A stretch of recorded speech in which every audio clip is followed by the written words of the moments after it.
calling all stations. Clear the air lanes, clear all air lanes for the big broadcast.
So, people, I don't know what episode of the Sons of Serizawa podcast it is. One of them probably has the internet open and is looking at porn or solitaire or ways in which to blow up my house. I don't know.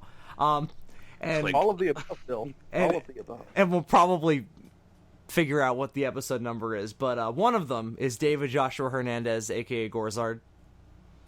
If we keep doing any more of these podcasts, we'll go blind. All right.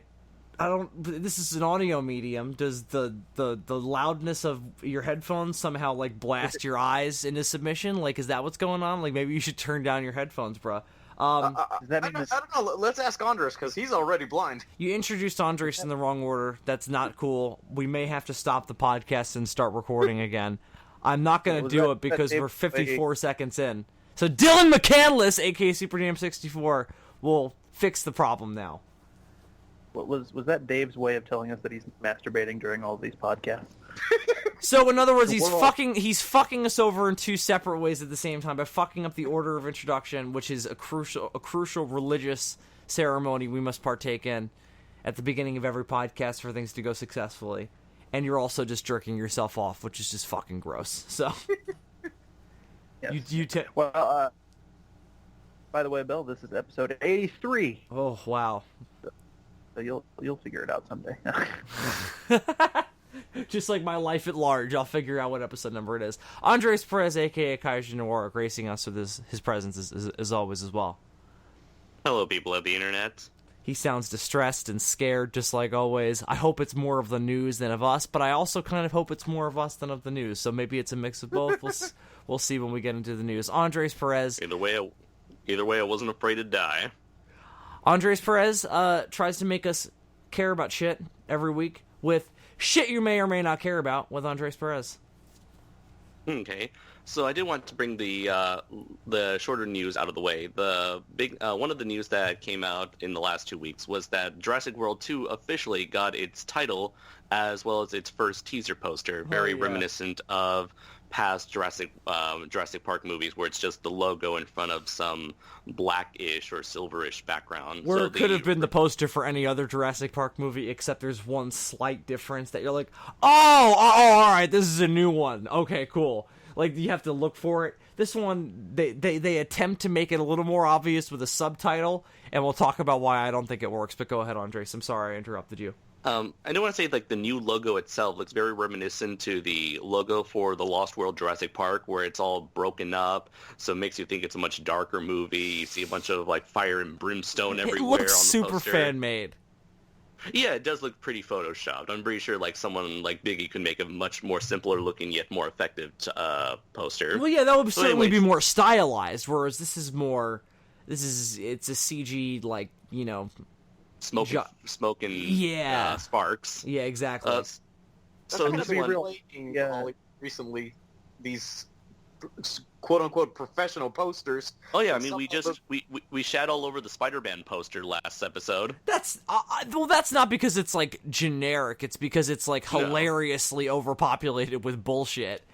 And then this is just it could have been a poster for the last one and you wouldn't have noticed, except there's a dumb subtitle. So can I talk about that for a second? Yeah, first let me just say that the title for Jurassic World 2, Dino Boogaloo, it is going to be Jurassic World Fallen Kingdom. Okay, so can I talk about why I don't really like that title for a second? Yeah, Because I'm not feeling it either. Because the kingdom already fell at the end of the first movie. No, because I get that. It's a shitty title.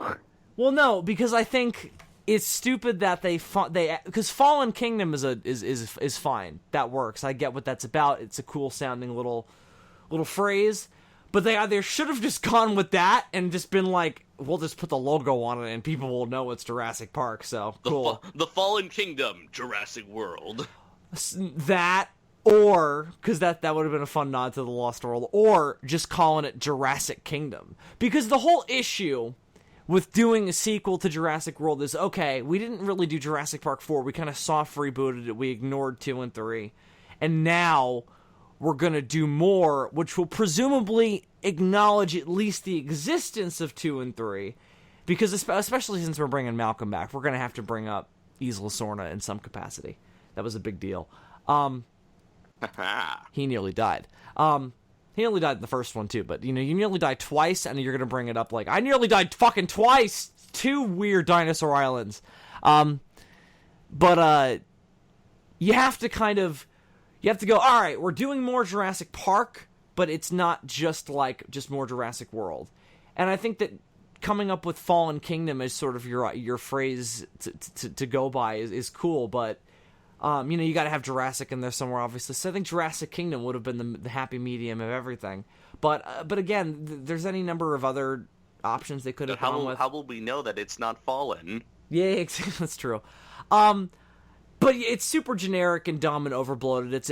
It's almost as bad as Batman v Superman: Dawn of Justice as a title, but it's not quite that overloaded. But I don't know what else do you guys have to say about it? You like it a lot more than I do. It just sounds dumb. It sounds like a Transformers title. Yeah. Name like that could be the fall of the kingdom. Yeah. If it was a Transformers title, it would be sounding like that. Revenge of the Fallen Kingdom of the Crystal, whatever. But I don't know. I don't like it. I don't like it. Well, the poster is just nothing. I mean, but like you guys were saying, I mean, the most what's the word I'm looking for? Ambitious a Jurassic Park poster ever got was changing it to a Spinosaurus one. Yeah, that's probably the most overt one over. Okay, so the Lost World, they changed the title up front to the Lost World and had Jurassic Park as the subtitle, which is obviously stupid, but it's certainly unique. And I understood why they felt the need to do that, although they should have just reversed it. That would have been more understandable. However, regardless, subtitling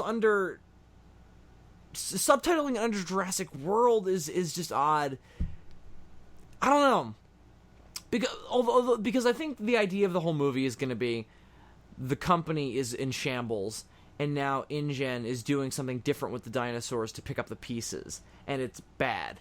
And I think we may be seeing a world that's maybe in more dire straits than we did in the last one, because that one was like, oh, it's happy fun time, we're going to an amusement park. I think this time we're going to see a world that's like, the economy is not great, the company that had all the dinosaurs fell apart, and the company that used to have all the dinosaurs has them now, and God knows what the fuck they're doing with them. And then you have Chris Pratt. Yeah, well, they also got to pick up those dangling plot threads from the last film. I think they left those dangling plot threads to go. So God forbid this makes any money, we can make a sequel, because I don't think they were convinced it would make any money. Initially, it did make a lot of money, a shit ton of money. It did, but I don't think they expected it to. I think that I heard a lot of people say like it was kind of like an unexpected smash because the nostalgia of Jurassic Park had sort of been forgotten. You know, like because Dr. Wu is still out there, and he's gone full like mad scientist. Yeah, like give him a mustache at this point. He might as well be Dr. Doc. I want to know who's running InGen now, because John Hammond obviously split off. There's still Bryce Dallas Howard's character. Well, she's not running InGen. She never worked for InGen. She worked for Masrani. Yeah, she was a PR person. Yeah, she worked specifically for Masrani now, which is defunct because he's dead and Jurassic World fell apart. So that would obviously make that company just moot. InGen now, which is apparently some kind of paramilitary private corporation or whatever has the rights and legal bullshit of the dinosaurs. That's what Vincent D'Onofrio ensured at the end of the last one. That was kind of like scarily setting up some shit for the future. So this one is probably going to be like they've got them in some balls country somewhere, having them do like scary Black Ops experiments or some bullshit, and then get shot to death by all the military weaponry because using dino mercenaries is a stupid idea. However, wouldn't it be more interesting if that was just the conceit? Guns to the T-Rex. Well, yeah, that's what I would like to see. Here's what I think we're gonna see, though. I think that's just gonna be the conceit to get us into a new place, because it's not, you can't put it back on one of the islands. We've done that too many times for too many different excuses. I think we have to get the dinosaurs into a different country, and then when you get them in there, somebody realizes, oh shit, now we have dinosaurs like just running around because we can't control them, and they start like what happens in the books. They start, spawning in the wild. Leaving the island. Yeah, well, not leaving the island even, like just. The military starts dropping them into fucking terrible hotspots around the world. Some of them, a lot of them would just die, but they drop a lot of them in, and some of them are smart enough to go off and hide. I mean, I imagine your main villain in this scenario is going to be a velociraptor. However, they were also kind of made the good guys in the last one, though. I think you're going to have to do a mix of both, and then you're going to have a bunch of hybrids or some other dinosaur we haven't seen yet. I want to see more dinosaurs we haven't seen yet, as opposed to like weird hybrids, though, because if we do get hybrids, I want more imaginative hybrids. Do you want to see that at all, though, as opposed to just like, oh, here's a dinosaur they didn't do in the last one, or is the motif of here's just another dinosaur we did in the last one? Well, I thought it would. We didn't do in the last last more one. Interesting. I know they kind of already made an excuse for why the dinosaurs don't look scientifically accurate, but I think it would be cool if they try to go back to that mentality they had when they made the first movie, where for the first movie they said these are as realistic as they can be according to the knowledge we have today. And with Jurassic World, they ignored that mentality and just banked on people's nostalgia and making the dinosaurs that people remembered from 20 years ago, as opposed to trying to update them. So I think it would be kind of cool if we actually saw more scientifically accurate dinosaurs, especially since we never had a big-budgeted dinosaur movie with feathered dinosaurs before. No. It's always been CGI documentaries. No. I don't want feathered dinosaurs in my Jurassic Park. God damn it, this is America. Well, But the whole conceit of Jurassic Park was that they wanted to strive for scientific accuracy. Not sort of. Well, I know the Velociraptors were fucked. You got to remember the word of our Lord and Savior Sam Neill. These were genetically engineered theme park monsters. Nah. Not nothing more, but nothing less. But that's not the conceit the filmmakers had when they made the first movie. Only in designing them. From the story level, they were always sort of conceived as like, well, this is like a weird mix. But in Jurassic World's case in particular, they explained it as like, well, this is what we want them to look like because this is what they looked like 20 years ago, or this is what will appeal to people. Sure. And if you read the book, Michael Crichton, in his infinite wisdom, points out the fact that like these are probably not accurate. He's very aware of the fact that they would be kind of different because you're inserting all this other DNA. Like it's a lot more well reasoned in the book. I would recommend everybody go read the book. Right. Here's what I also would say, though. I think in this next one, where they're like doing Black Ops shit or whatever with InGen, I'd like to see InGen like purifying the experiments because they have the more complete DNA strands now, which they acknowledge they do in Jurassic World. So they probably could make them closer to how they really were, whatever that interpretation would look like, and then you can get more of that mentality. But I feel like we're gonna get closer to like they're just gonna do more crazy sci-fi shit with the hybrids. I feel like that's more likely. I'd like to see both. I'd like to see both. I feel like we are going to get more hybrids. I think once you've jumped that shark, there's really no going back. Did you ever saw those hybrid toys for that canceled Jurassic Park animated series? Yeah, which probably would have been better. That probably would have been kind of cool had they done it like Godzilla the series style. It was supposed to have Ian Malcolm as the protagonist. It would have basically been like Godzilla the series, but without a Godzilla. Although they probably would have had to have come up with some dinosaur character that could be like some kind of good guy, right? Here's the thing. Some kind of devil dinosaur deal. One of the ideas that I was all right with doing the whole hybrid thing in the last movie is, again, in the book, Wu is all about, fucking with the dinosaur genetic code. He's all like, yo, we can make these things better than they were even in reality. Mm-hmm. And Hammond is the one that was like, no, we want them as realistic as we can possibly get them. Mm-hmm. So now that there is no Hammond, he's long dead, and Wu is still running around out there with basically the keys to the kingdom and nobody looming over his shoulder to keep him from doing whatever the fuck he wants. If they're going for a more book accurate version of Wu, we're gonna get more hybrids, I think. Yeah, probably. What's also kind of interesting is that when it comes to the title Fallen Kingdom, I'm wondering if they're referring to the dinosaur kingdom or the human kingdom. Probably both. If the dinosaurs are if their kingdom is fallen, what is causing them to be in danger all of a sudden?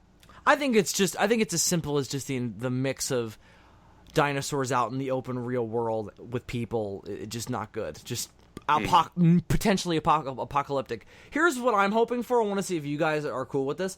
I'm kind of hoping this leads towards Mad Max with dinosaurs. What do you guys think about that?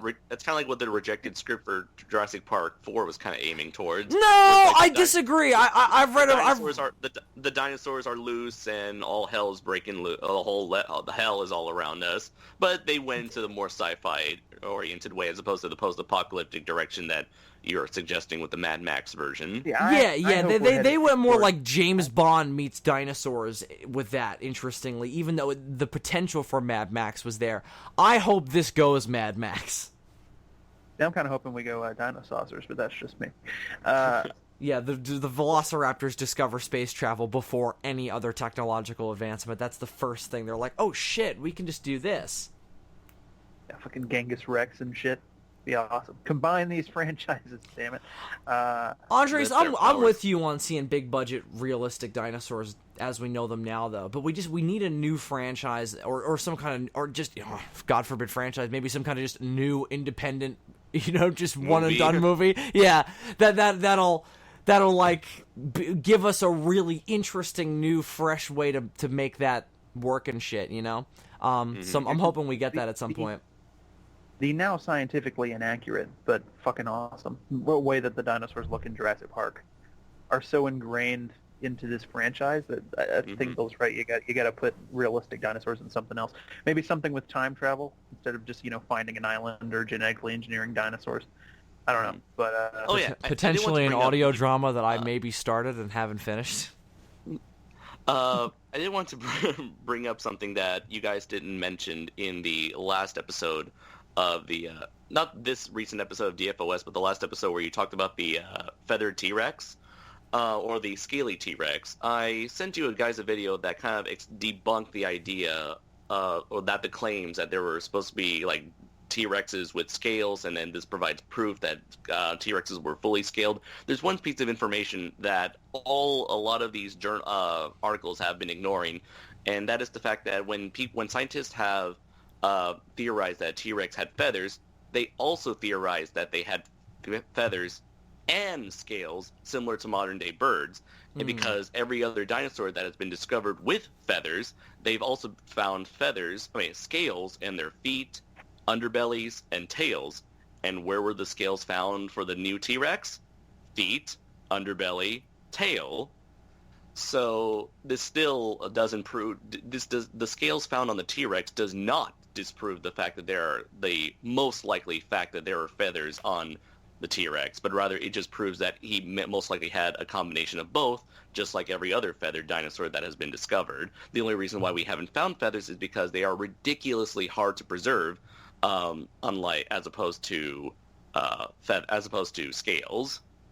Right. Well, it's more of a question of just the extent that is the article's point that I was reading. Like the extent of feathers on the different species. Like some of them it was just the entire body, some of them it was just like part of it.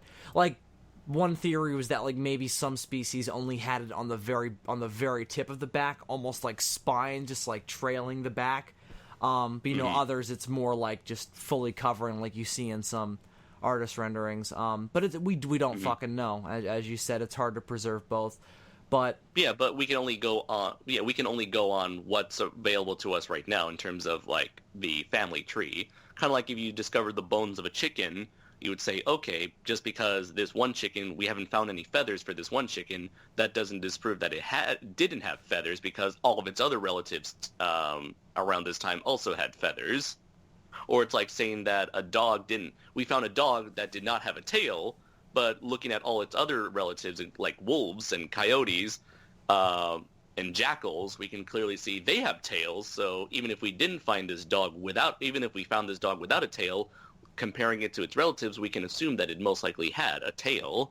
I mean, it's all a matter of guesswork with these things because these things have been dead for millions of years. So we have to kind of take these specific examples and work our blanket statements around them, and then it totally does get like blown out by the media. Though that's the thing that I think we learn most when we do our episode. I think that's the thing that we kind of build our DFOS episodes around. Like that's the crux of them, is that what the headline is usually has nothing to do with what the article ends up being about or what we take away from it. Usually it's for like, well, this is really stupid, or the point of this is retarded, or they're totally backwards and in and out. So it's a wild, unsure world out there. All I know is that I just want the new Jurassic Park movie to be good. At least the article about the man fucking the pig seemed to be on the level. I mean, we weren't even looking at that one. We were just going on our memories on that one. No, but nothing about it gave me the impression that it was false. Well, I'm glad that you had that impression. Anyway, so why don't we carry on with the news at hand here? The next piece of news I had is that Nintendo recently announced its successor to the NES Classic Edition, which is a miniature version of the NES that had 30 games.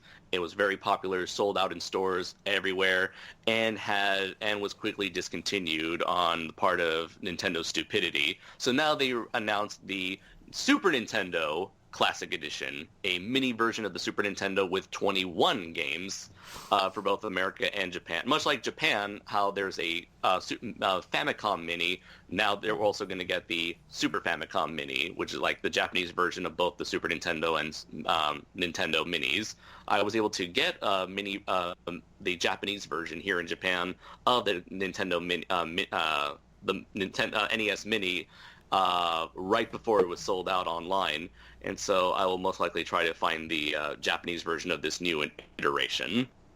And so let's see, the games included on the American edition are Contra 3, Donkey Kong Country, Earthbound, Final Fantasy VI, F-Zero, Kirby Superstar, Kirby's Dream Course, Legend of Zelda: A Link to the Past, Mega Man X, Secret of Mana, Star Fox, Street Fighter II Turbo, Super Castlevania 4, Super Ghouls and Ghosts, Super Mario Kart, Super Mario RPG, Super Mario World, Super Metroid, Super Punch-Out, Super Mario World 2, Yoshi's Island, and the never-released Star Fox 2.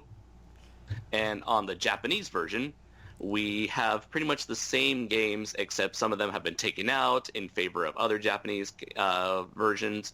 Let's see, we got ourselves here Contra 3, Donkey Kong Country, F-Zero, Final Fantasy VI, Fire Emblem, Legend of the Mystical Ninja, Kirby Superstar, Mega Man X, Panel de Pon, Secret of Mana, Star Fox 2, Super Soccer, Super Ghost and Ghouls, Super Mario Kart, Super Mario RPG, Super Mario World 2, Yoshi's Island, Super Metroid, Super Street Fighter 2, not Street Fighter 2 Turbo, and The Legend of Zelda: A Link to the Past.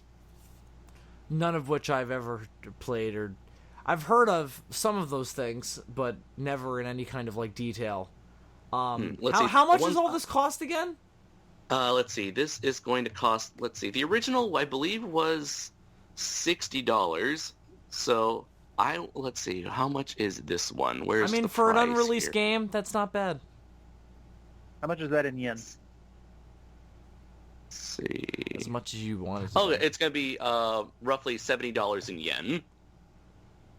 I see. When it's released in Japan, so it'll probably be like maybe $60 or $70 because it's a much more advanced system than the NES.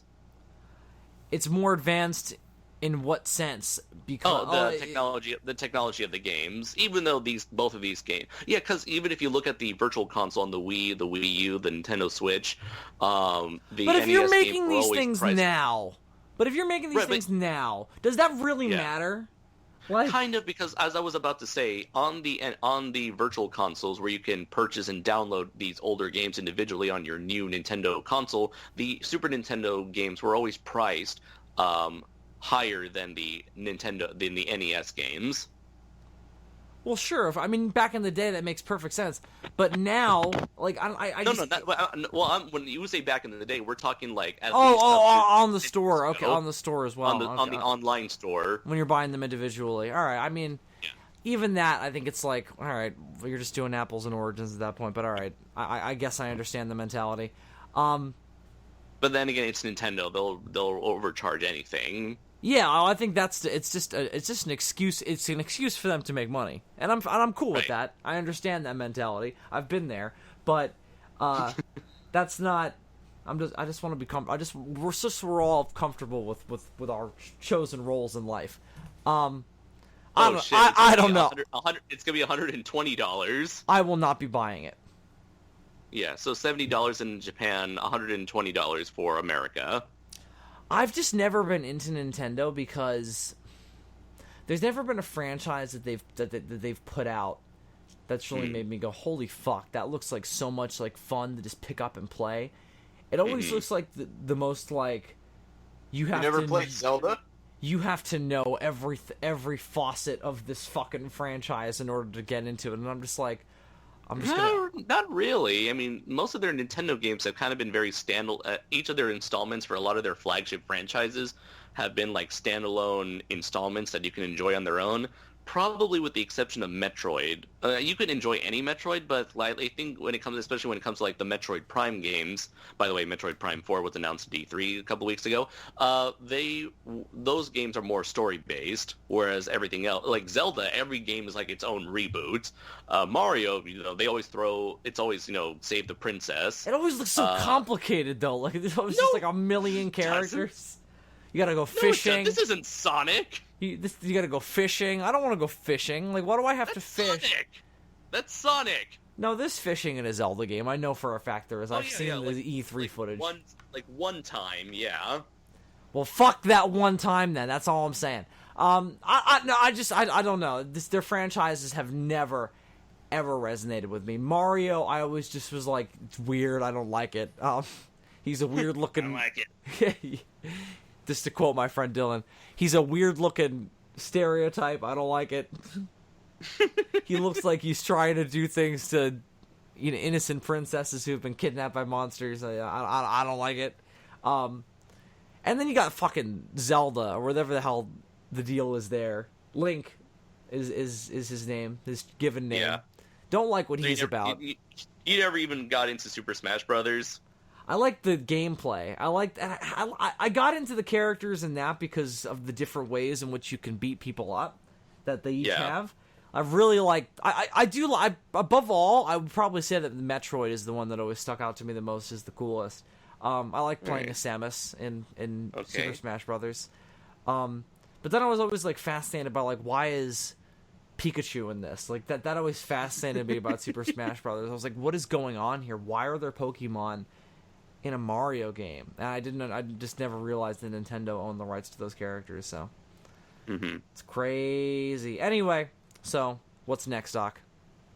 Okay, so let's see. The last piece of news I have is the big one, where the two directors for the Han Solo movie, Chris Miller and what's the other guy's name?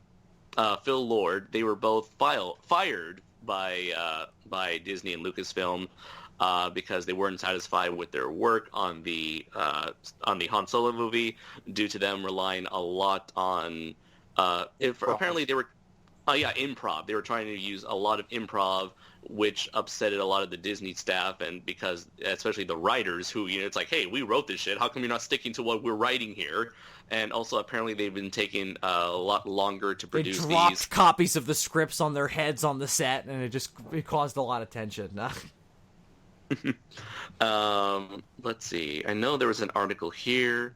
Let's see. In addition to these issues, Lord and Miller were reportedly not filming scenes the way Kathleen Kennedy and Lucasfilm were expecting. In at least one cause, shooting on the Millennium Falcon set did not begin until 1 p.m., despite the fact that both directors had been in the cockpit all day. There were also apparently one shooting scene from 2 or 3 different camera setups, which meant that the options They were in the editing fixing room the would be- hyperdrive, like in the movie, the Empire when it struck back. You remember? So I guess on top of taking much longer to make certain scenes, and using far less camera angles than what the studio wanted, let's see. There were previously reported battles between the director and the screenwriter Lawrence Kasdan. Phil Lord and Chris Miller are known for an improvisational style, which the man who co-wrote the script did not appreciate. As Kasdan expected his screenplay to be followed word for word, Kasdan flew to London to oversee the production at the behest of Kathleen Kennedy. But when that didn't fix the issue, the decision was made to fire Lord and Miller, leading to the hiring of Ron Howard to pick up the slack, and become the new You director should not have for the said Han Solo duty. movie. That's potential slander. We might get sued. So don't do that. Oh. We don't want Disney being like the Sons of Serizawa podcast is barred from all Disney things, because they're gonna run the world one day. So they're gonna bar us from the world, Planet Hulk style. They're gonna like. Great. First E3, first G-Fest, and now this. Don't say that, because I'm not going this year, and that might give people ideas. You should make a video explaining that you're not going to G-Fest, and for the thumbnail it should say like Zazubaar banned from G-Fest. No, I don't want to start rumors. Well, I mean, I guess I should. I'll just say it now. Yeah, I'm not going to G-Fest. Think of the views, Bill. I don't want the views. I just. No YouTuber should say that. I know it's incredibly fucked up that I did, but I don't care. I don't want them. I don't want the views. I don't want them. Stay away. I don't want you to look at my YouTube. It's for me. But yeah, that was a pretty. I mean, that was a sort of big announcement to just drop into the middle of the episode. Dylan, I guess you just missed that. I didn't know you were BRB. I just sort of announced that I wasn't going to G-Fest anyway. Do you want to just get that out of the way now, since I just dropped that in here, or? Yeah, neither of us are going to be at G-Fest this year, unfortunately. Both of us, due to financial reasons, things have taken a shake here on the East Coast. Everything on the West Coast is all sexy and normal, but things on the East Coast, they're like, oh, it's like a Joss Whedon script over here. Things are a mess. not in a bad, like, oh shit, this is a bad script, but in like oh, things are dramatic. We've had an election. Things have happened, huh? That's the only reason. Donald Trump is preventing us from getting through Pennsylvania. That's the real hurdle we can't overcome to get us there this year. But just in all seriousness, it fucking sucks. I really wish we could go. It's fucking the highlight of my year every year, so it's unfortunate that we can't go. But we'll do something else soon. That'll. You could review Night of Fire Beast Garan. What was it called? Fire Beast Oregon X Garan, the horror from space, like you promised a year ago. Well, you could fucking like put me in the fucking spotlight and fucking you put pressure on me like more often. Like that's always real nice of you. It's called yeah, tough love, Bill. I do it because I care. I could have fucking swore we did. Did we not do that? Shit. No, we took a picture. I feel like that counts. I thought we talked about it like in the car. I'm kidding. I'm absolutely kidding. Maybe I'm thinking of the first one. Didn't we like record that review in the car? I'm pretty sure that was Planet of the Apes. No, or Ghostbusters.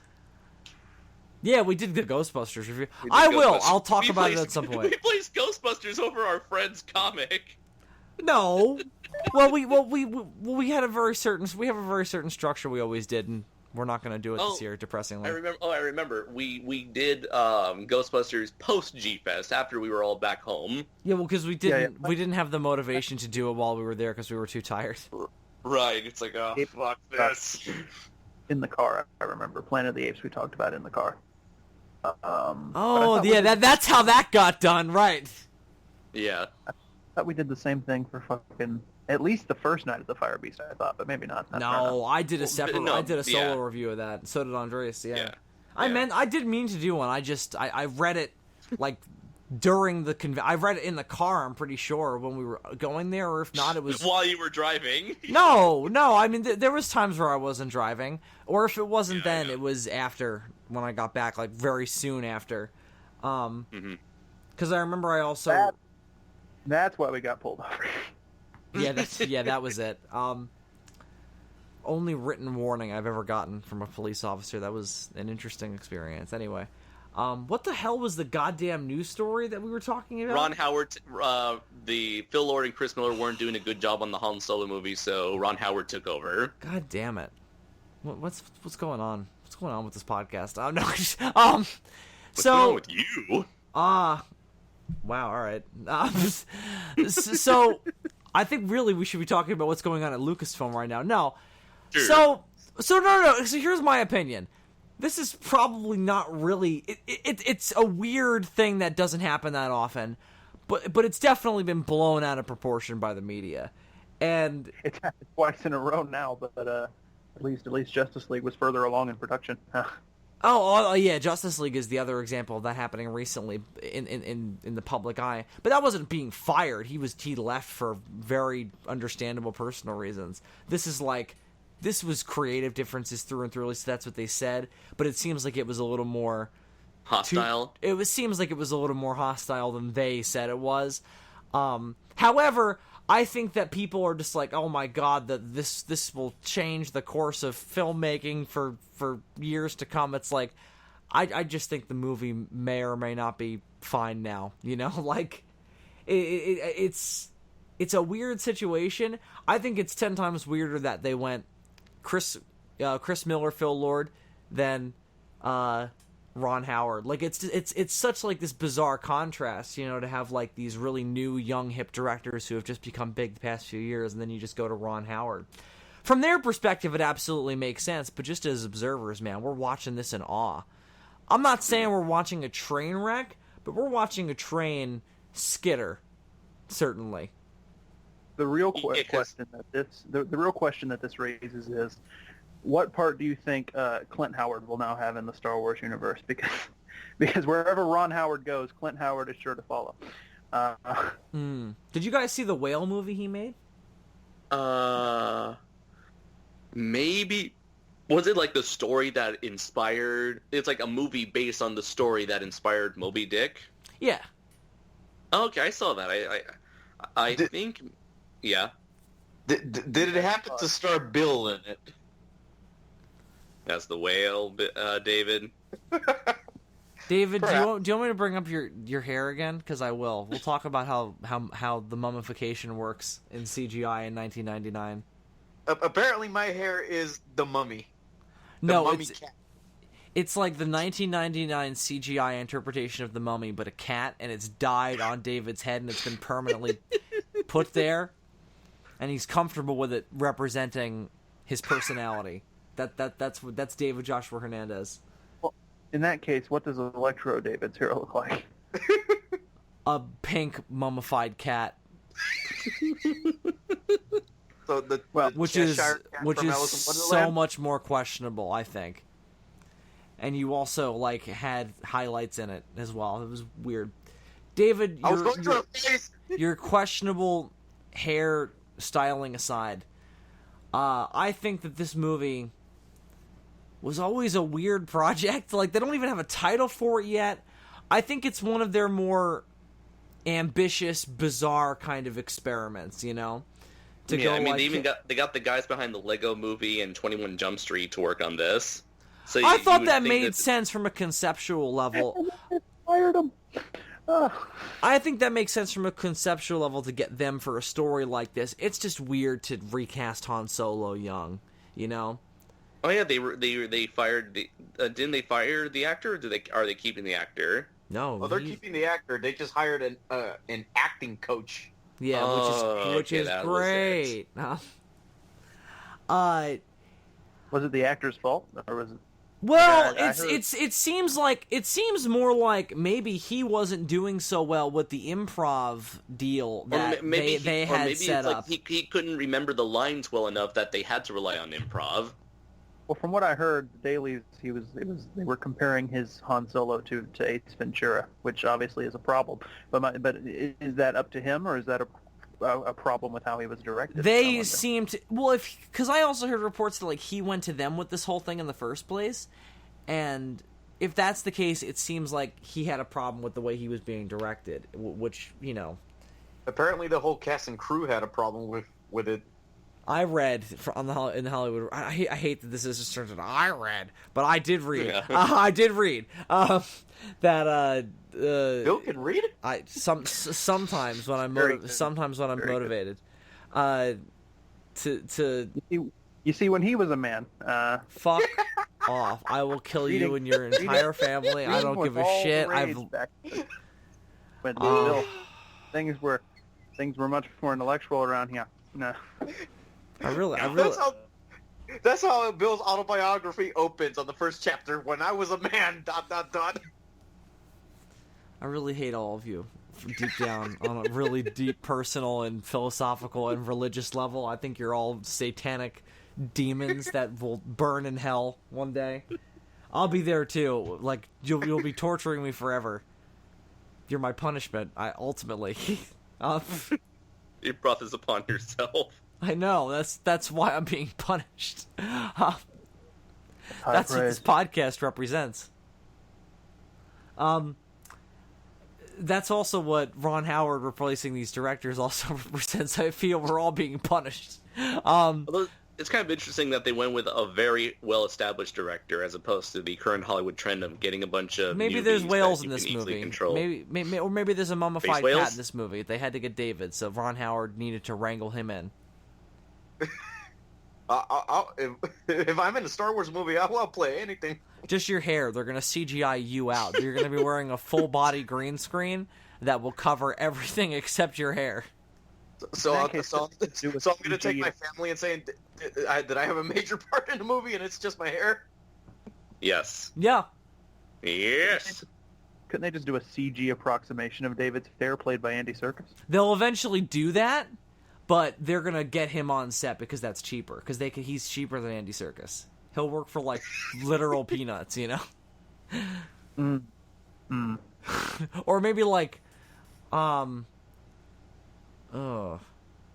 do I know that David likes? A McChicken?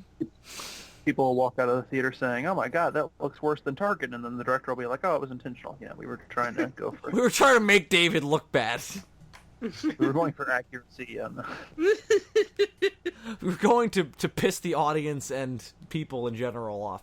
I don't know. I don't think this will make the movie any worse. There's only like 3 weeks of shooting left anyway. So, how much can Ron Howard fuck this up? I'm actually gonna watch the whale movie after this because I like whales. I probably shouldn't have said that after the comment that David made before, but you know what? We're living in a world of mummified cats on men's heads and whatever the hell Dylan and Andres are about. So who the hell knows? So Okay. I'm gonna give that a go, and that'll determine and how this Han Solo movie's gonna go. And I did look at the title, In the Heart of the Sea. That was the name of the whale movie. And I did watch it, I think, on a plane ride. I don't know where to. But from what I remember, I barely remember anything from the movie because it left that little of an impact on me. Like, the most I can say was it was okay. Okay. Was there whales in it? There was a whale. No, I don't think there were any plural whales. Was it a white whale? No. Was At it, least I don't think so. was it in a lot of the movie or just like a one very specific part? I think it was one very specific part. That sucks. I don't know. to- I was kind of drifting in and out of sleep. I don't know if it was because of the movie or because I was on a plane. See, now I might just watch the whale part and be like, all right, I watched the whale part. It was fine. So this Han Solo movie will probably be fine. At Oh any yeah, point, I completely forgot that it had Thor and Spider-Man in it. Which Spider-Man? at any point in the movie did they Tom have Holland Spider-Man. Oh wow! All right, so maybe I and Chris Hemsworth. So I might actually and watch it. Scarecrow. Which Scarecrow? Cillian Murphy. Cillian Murphy, but okay. Yeah. At any point in the movie, did they have an actor playing Herman Melville, and like he sees the story and he's like, that'd Yes, make a yes, good yes, book. yes. I must say, my dear boy, you're absolutely mad. It's like, shut the fuck up. Just write your goddamn book and die without ever having 'cause sex. In the beginning of the movie, it was like, oh, I heard you went through your husband went through had that whale story. Oh, he doesn't talk about it anymore. It's like, please, you have to tell me the story. I want to write a book about it. Like, well, sit down, Sonny, and let me tell you the story about the time I was almost killed by a whale. Is it old Chris? Is it an older actor being Chris Hemsworth, or is it Chris Hemsworth in old man makeup? The first one? How old is he? Like fucking decrepit and like 85? I don't know, like 50 years old, I think. Is it like convincing as an older Chris Hemsworth, or is it like a total joke? It's a total different person, I think, from what I remember. Ugh. That's always distracting when you get like a really famous person in a movie and then you have to cast them as older. Uh-huh. Remember when they did Joseph Gordon-Levitt and Bruce Willis in that movie with the time travel, and they had to give Joseph Gordon-Levitt the weird like prosthetics to make him look like Bruce Willis? Ugh. Uh-huh. No good. Yeah, When yeah. basically he comes on the screen, he's like, "Hi, I'm Herman Melville." Wink to the audience. Oh, actually, I think about maybe- your whale. Let's see. No, the old man wasn't playing young Chris Hemsworth. I mean, he wasn't playing old Chris Hemsworth. He was playing old Tom Holland. Oh, Tom Holland- that's better. That makes a lot more sense then. Okay, because Chris Hemsworth Like, Tom is like a Holland- man, so Yeah, because Tom Holland, he like a this man. he's like this Phil knows young. all about that. He used to be one. So it's like, let me tell you the story of a man who saved my life. That man was Chris Hemsworth. He was And only when I played was by young, one I actor used in to- this movie. Yes. Let me I'll about tell you the time where I used to be Spider-Man played by was saved from Spider-Man. the whale. He starts going do do do do do spider blood, spider. And the actor Herman who Melville is played- like writing it all down, like yes, of course, yes, fascinating. Spider blood, right? Yes. Now, what is Radioactive spider blood, of course, yes. the I don't the know actor what radioactivity is, good sir, but I don't know what The actor- spider blood is either, because spiders don't really have blood. But all right. the actor who played older Spider-Man was Brendan Gleeson. Oh shit! What? That's a big leap. Okay. To go Yeah, from. so Spider-Man grows up to become Irish actor Brendan Gleeson. I hope they make a version of that old man Spider-Man story, Spider-Man Reign, where they Oh they yeah, where cast it was Brandon, the Dark Spider. What do you call it? The Dark Spider returns. and they Essentially, where Peter Parker's radioactive sperm killed Mary Jane. Yes. Yes. And, and he gets rescued by the corpse of Doc Ock, whose tentacles are still activating on command, like automatically. and I want Brandon Gleeson to play Spider-Man. They could bring Alfred Molina back as the corpse. That would be fine. You're telling me You want Spider-Man? You want like Brendan Gleeson to be fighting criminals in his mask and boxers Well, I think that he would have to gain weight. and a No. cast, and an arm cast. Yeah, that sounds good to me. you're telling me that Peter Parker has spider sperm, radioactive spider sperm? Well, that was Yes, already. he does have spider sperm, Well, radioactive spider sperm. That was one of the only canons That- to do it where it's like it killed her, but in 616, the child is was okay. No. Oh, she was stillborn. No, yeah, she was Well, stillborn. They Poten- hinted that she was still alive and kidnapped by Norman Osborn, but they brushed that aside once the Clone Saga came to an end. They were like, Yeah. "Fuck it, go back to the status quo." Except Norman Osborn is alive now. Yeah, exactly. No, they should have gone full Cronenberg and had her give birth to a baby spider thing. Well, Spider-Girl is not that, but it's a version where everything worked out well for the Parkers. And then Rain is the one where with the radioactive sperm. Although again, the idea is that potentially the radioactivity is what made the baby stillborn. I'd like a Spider-Girl movie too. That'd be great. It would be such a weird like. If anything, Sony should make that because you'd have to do that separate. You can bring Tobey Maguire back as an older Peter Parker. You can, do, Yes. do. I mean, I don't even know if I want that because I don't even like him that much. Maybe just recast it, do something else. But that would be cool. as opposed to doing your weird Venom movie that you're going to vaguely tie into the MCU without their permission. Good job. And Carnage is in it first time around the block. And Yeah, I think they were like I'm not sure if it was rumors or if it was announced that Carnage was going to be in the Venom movie. No, Carnage is confirmed to be the villain. Yeah.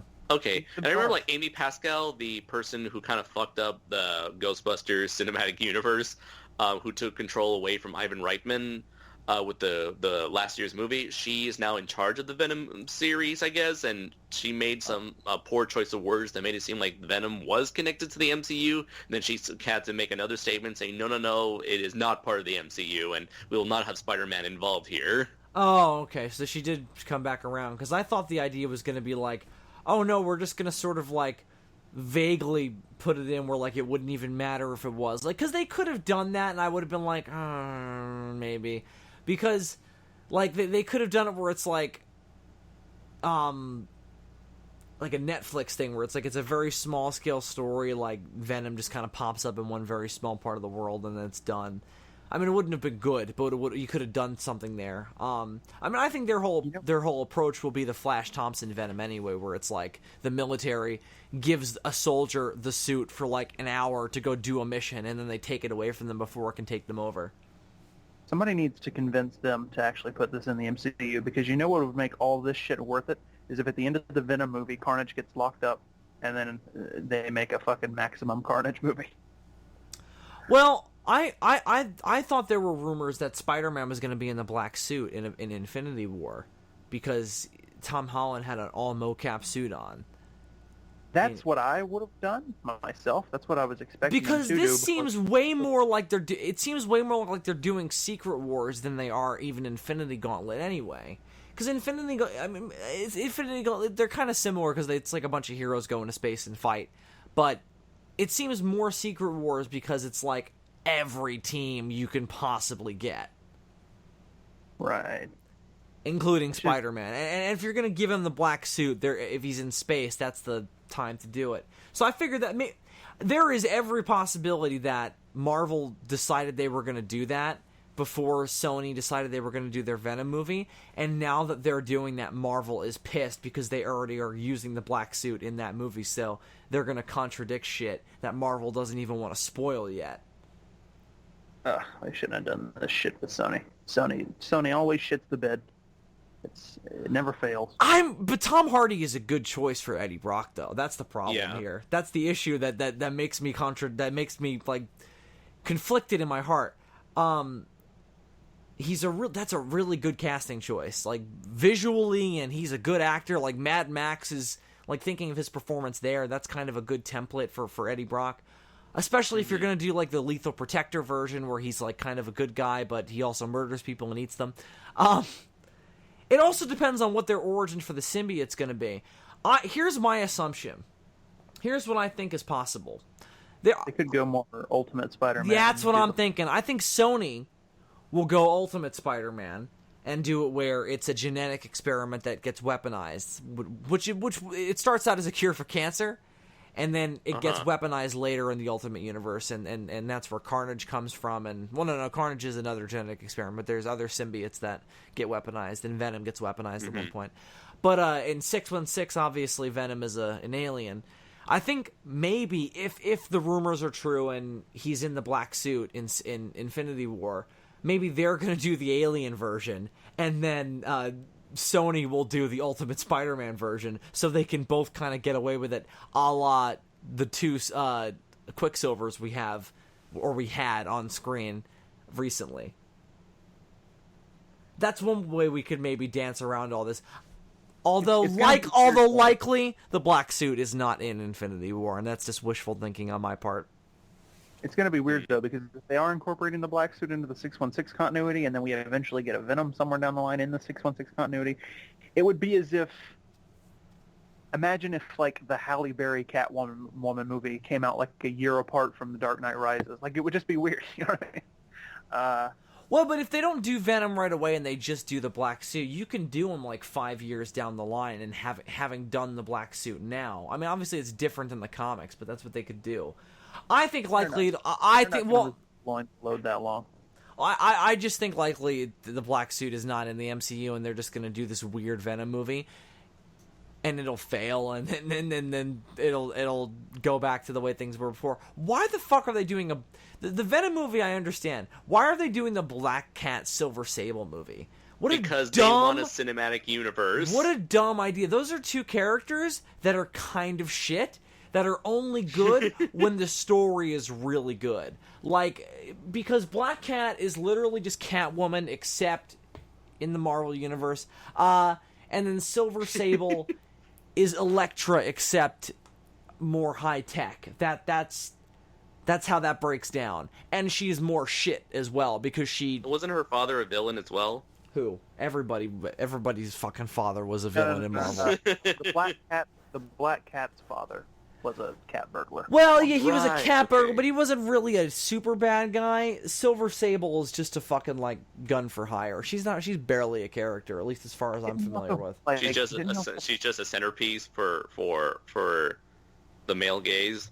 Well, she briefly tried to kill Spider-Man, and just like Black Cat did, because they're essentially the same character. I imagine that's why they're pairing them up. And then tried to romance him. Andres just used the phrase "the male gaze." Is that what we've turned into now? It's a true term for in media. It happens all the time, wanting to appeal to the male demographic with some TNA. I guess It's so. a thing. I also don't think it's a bad thing. I'm not saying it's a bad thing. I'm just saying, You better not be saying it's a bad thing. It's a true fact of when it comes to media. It is a beautiful, wonderful fact of me. Yes, and God bless the female form And America Okay. for allowing us to see it on a regular basis. And I will say that they actually when it comes to writing women. I took a class back in college. I took a class and they taught a whole class was centered on the male gaze. Not as a bad thing, just as this is a thing that happens in Hollywood for many decades. I see. They're not that phrase, demonizing however- it. They're just saying.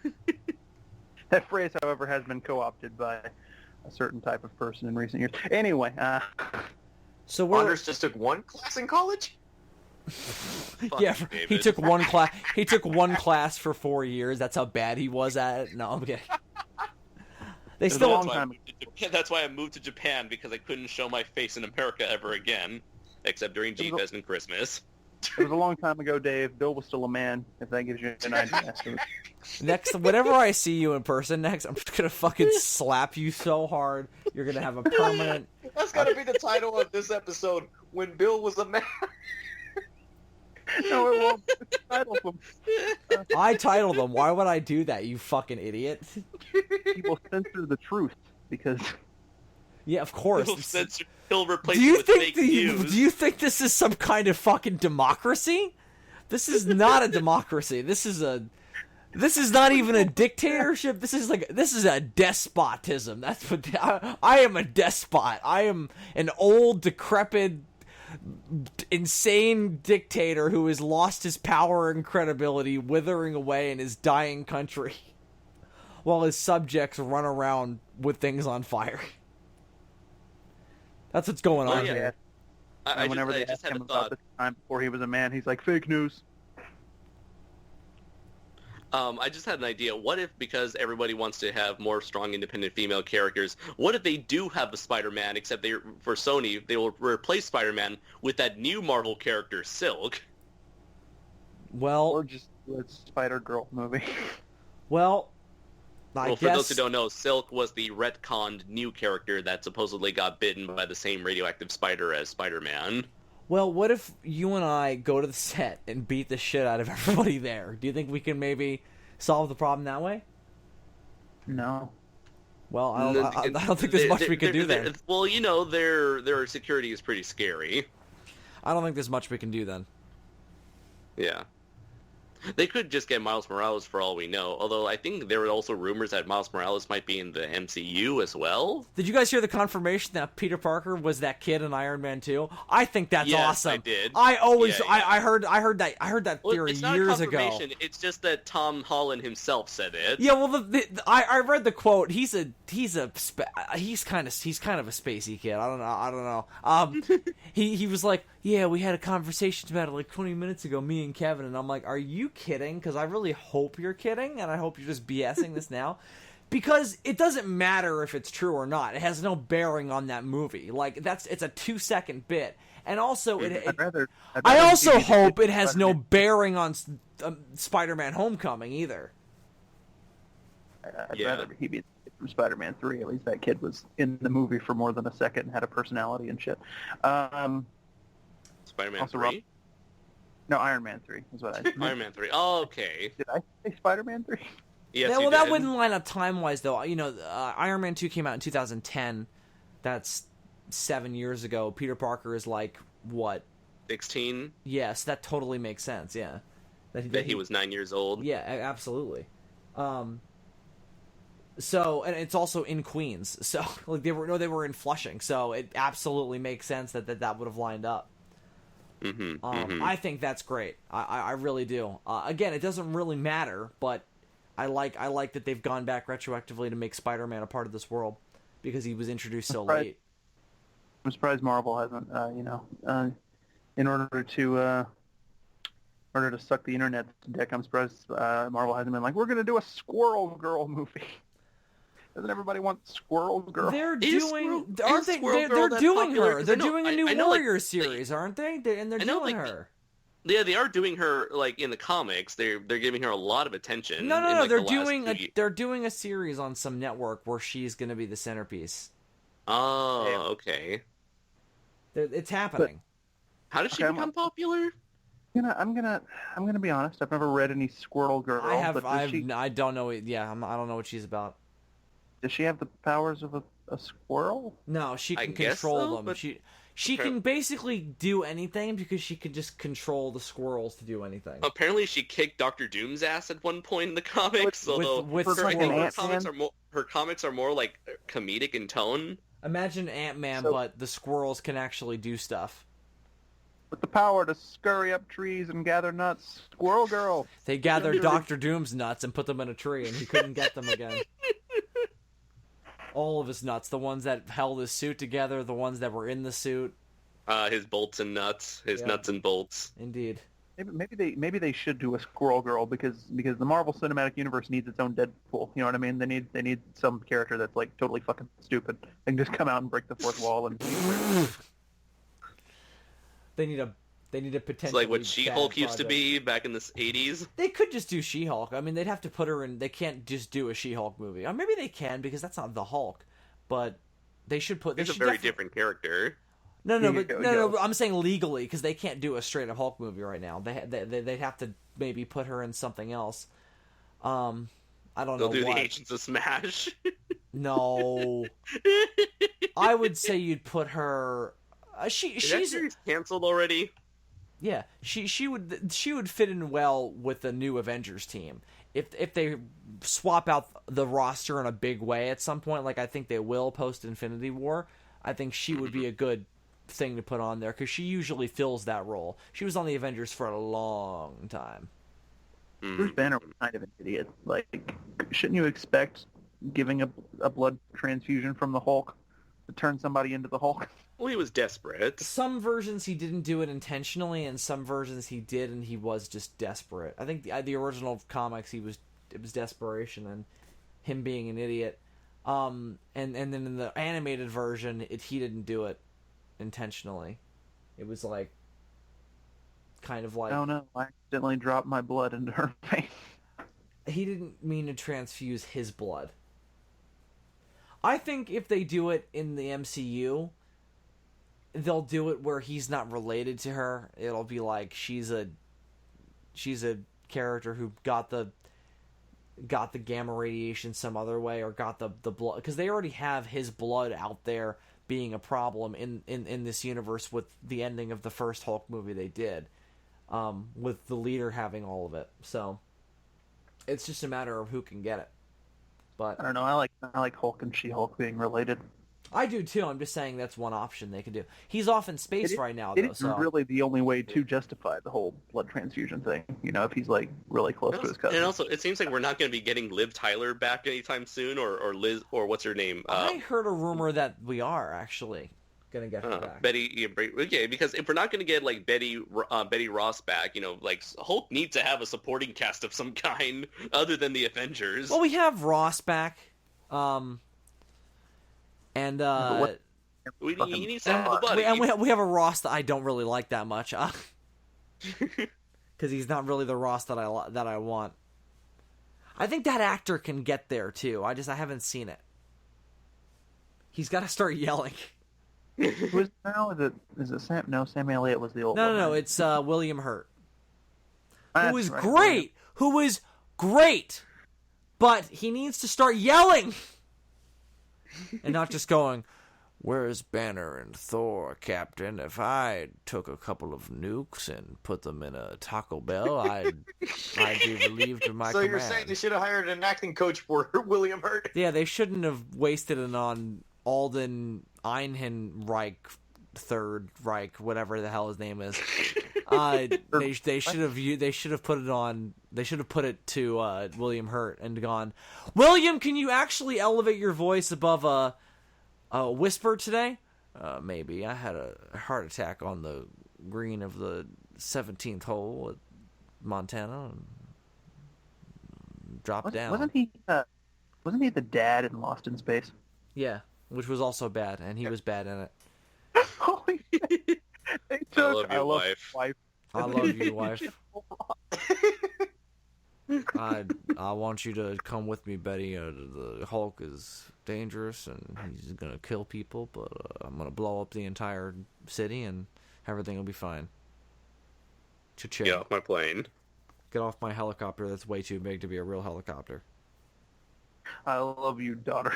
So do you remember when the Hulk did the thunder? I hate you, Hulk. Do you remember when the Hulk did the thunderclap that was so loud that it extinguished the fire, but somehow didn't rupture all our eardrums? That was pretty cool, right? You'd think that would happen if the thunderclap is so loud that fire was put out. You'd think everybody's eardrums would be ruptured, right? I kind of want them to do Red Hulk now because I'd love to hear William Hurt running around. I hate you, Hulk. No, but I think he would have to, because the idea of the comics was that his personality and look was so different as the Red Hulk that nobody suspected. Although in reality, it was because it wasn't supposed to be him from the beginning. Oh, okay. It was supposed to be Doc Samson. Oh, is that what it was supposed to be? Yeah. Was Red She-Hulk always supposed to be Betty Ross at that point? Yeah. They had done that in Ultimate as well, because in Ultimate, Betty Ross is She-Hulk, and Jennifer Walters is the one who created the serum. Strange. Yeah. Well, it made sense in the context of the story. So she's not an attorney in that version? No, she's a geneticist for S.H.I.E.L.D. So whatever happened that in the Ultimate Universe? Everybody can't be a fucking scientist working for S.H.I.E.L.D., damn it. Every fucking person. Whatever. Yeah, well, that's pretty much everybody, because S.H.I.E.L.D. is the one who create all the problems and solutions in that version of the universe. Anyway, so whatever happened to the Hulk in the Ultimate Universe? Like, what was they his all end story? died. They are all dead except for like a couple of them. I mean, he was pretty much fine up until, because he never got his own series. He always just had the same status quo of like he would get picked up to be involved in a storyline for a couple issues, and then he would be gone off running the world. There was the best thing they ever did with him in like a series that's like about him is Ultimate Human by Warren Ellis, where he goes to Tony Stark and is like, "Listen, let's just use your resources and try to cure the Hulk. Like, come on, help me. We literally tried to execute me and it didn't work. So there's literally nothing we can do except this." And they actually do it, and then they have to undo it because he needs to save the day. So it's good. I like it. But then they ended up making him just a slightly more dangerous version of 616, which is not how he started out. So, I don't know. I only have one question for you about Ultimate Hulk, and I think it's a very important question. What? Did he ever get Freddie Prinze Jr.? He did not get Freddie Prinze Jr. Damn it, he wanted one thing. I think Freddie Prinze Jr. probably drowned when Jeff Loeb drowned the entire Ultimate Universe in his shitty writing. Was he the one that did Ultimate 3 or Ultimatum? Both. He took over the Ultimate Universe for a while. Okay, Mark Millar. All 616 Hulk wants is to be left alone, and all Ultimate Hulk wants is to get Freddie Prinze Jr. And damn it, they can't give either of them their one thing. Yeah, well, Jeff Loeb took over the Ultimate Universe because Mark Millar got sick, and Brian Michael Bendis was too busy writing Ultimate Spider-Man like every second. So every day he's locked in a room writing Ultimate Spider-Man. There's a lot of Ultimate Spider-Man. Well, I don't know. I mean, according to Ultimate Hulk, in this particular panel of Ultimates 2, he seems to provide a very different contradiction to the whole Freddie Prinze Jr. thing. Let's see if I can find it. There we go. Send you a link.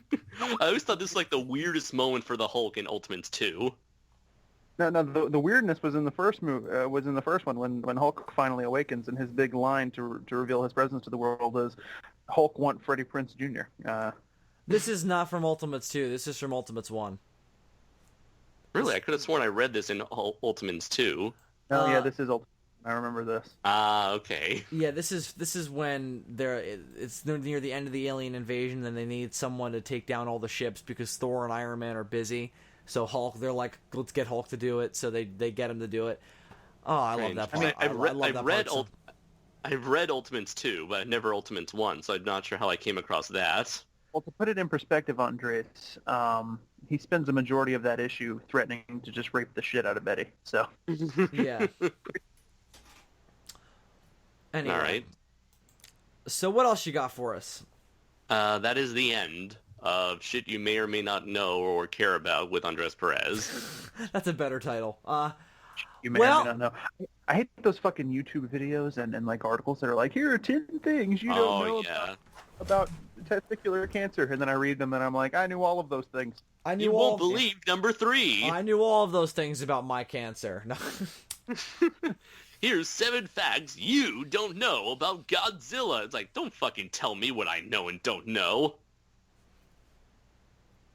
7 unbelievable facts about the MCU. Well, here's everything you didn't know about transgenders, and I'm like, look, I have a dear friend who used to be a man. I know all of these things. All right, so I'm gonna smash you on the head.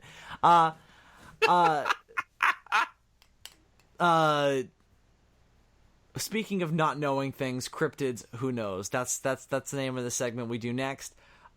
This week we're doing something a little different. So, I always like doing the games. I always like going down a list of cryptids that are popular, that we kind of go down the list of, like, you know, breaking down the different legends and discussing which ones are true, which ones aren't. I like doing both, but I figured this time, because of the cryptids that I kind of had in my head to use, I figured we should just mix the two and into both the game and the just talking about them. So the idea here is we're going to talk about 3. One of them is really big. The other one is part of it's really big, and then the other one is sort of vaguely kind of a thing. So we're going to talk about 3 cryptid stories, and the idea of the game is, well, we're going to talk about which ones you guys believe in, but more of the game is to figure out which ones do you guys, which one do you think I think is true? Which one do you think I put any stock in? Because I'm not gonna come down on it here in any particular way personally while we're talking about them. I'll save that towards the end, and that'll be the point of the game. So there's only one round, so to speak, and there will just be one winner.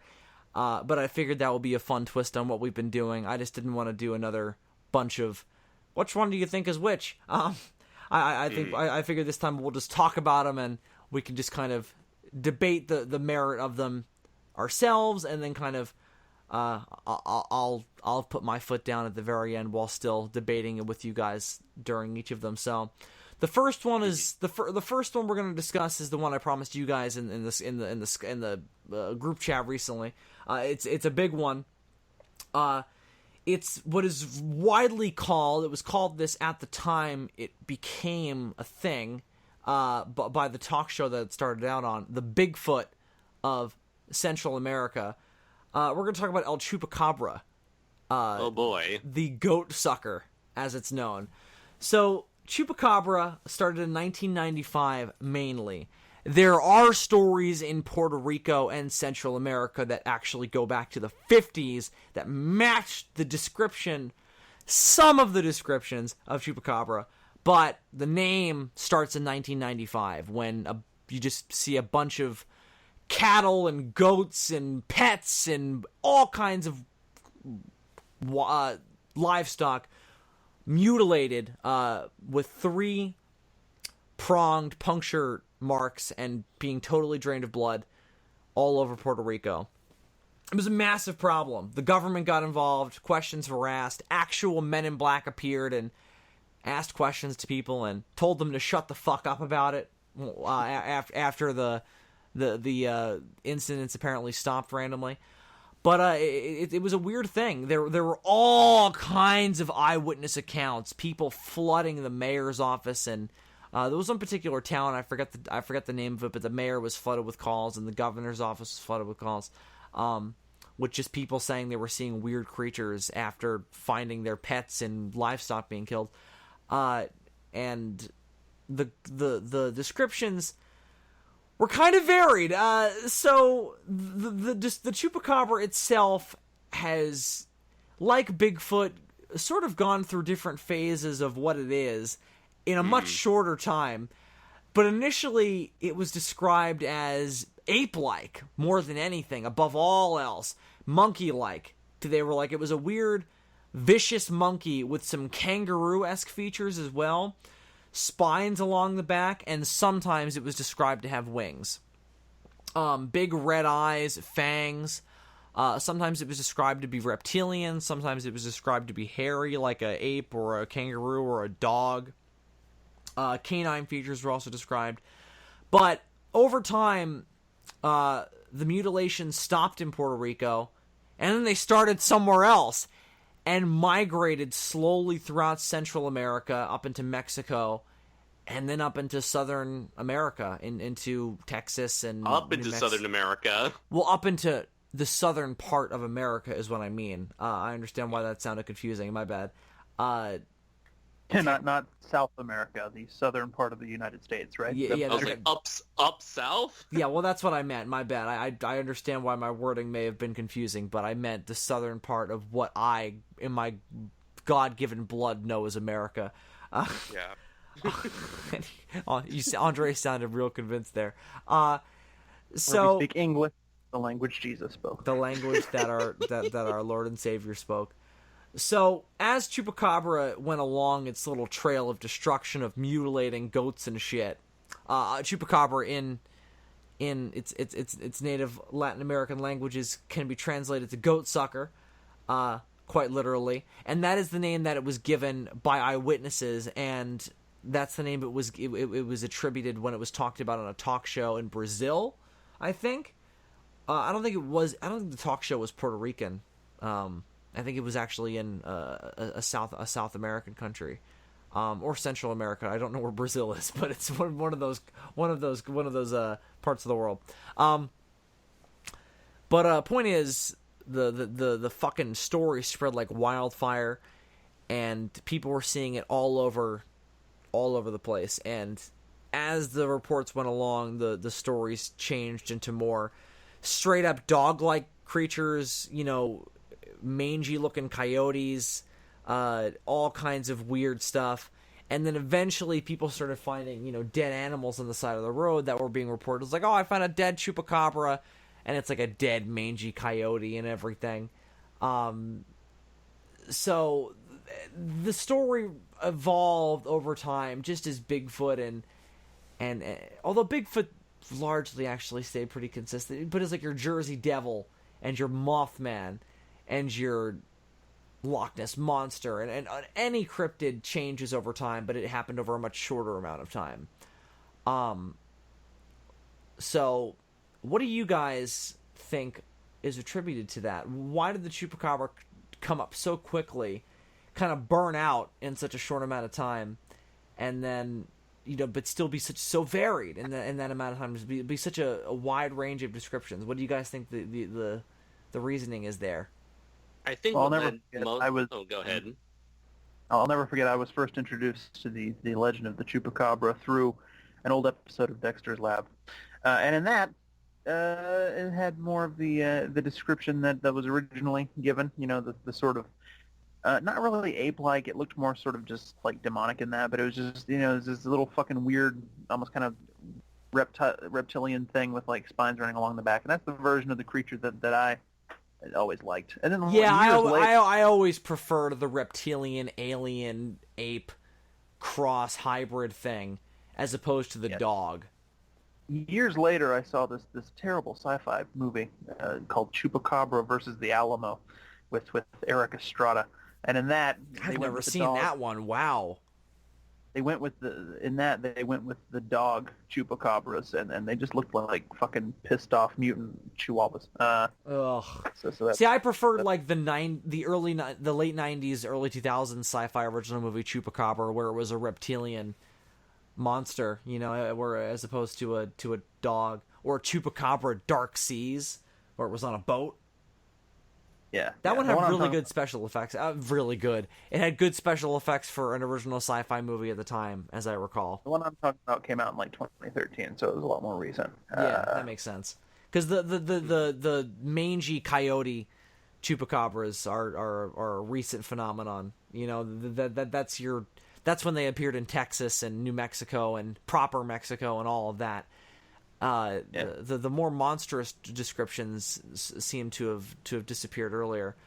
But Andres, that movie has possibly the worst green screen shot in the history of bad green screen shots. There's this shot early on where you see Eric Estrada riding on a motorcycle, and it's the fakest shit you've ever seen in your entire life. It looks like the way they used to make scenery move behind people in a car back in the 50s, but it's done in 2013.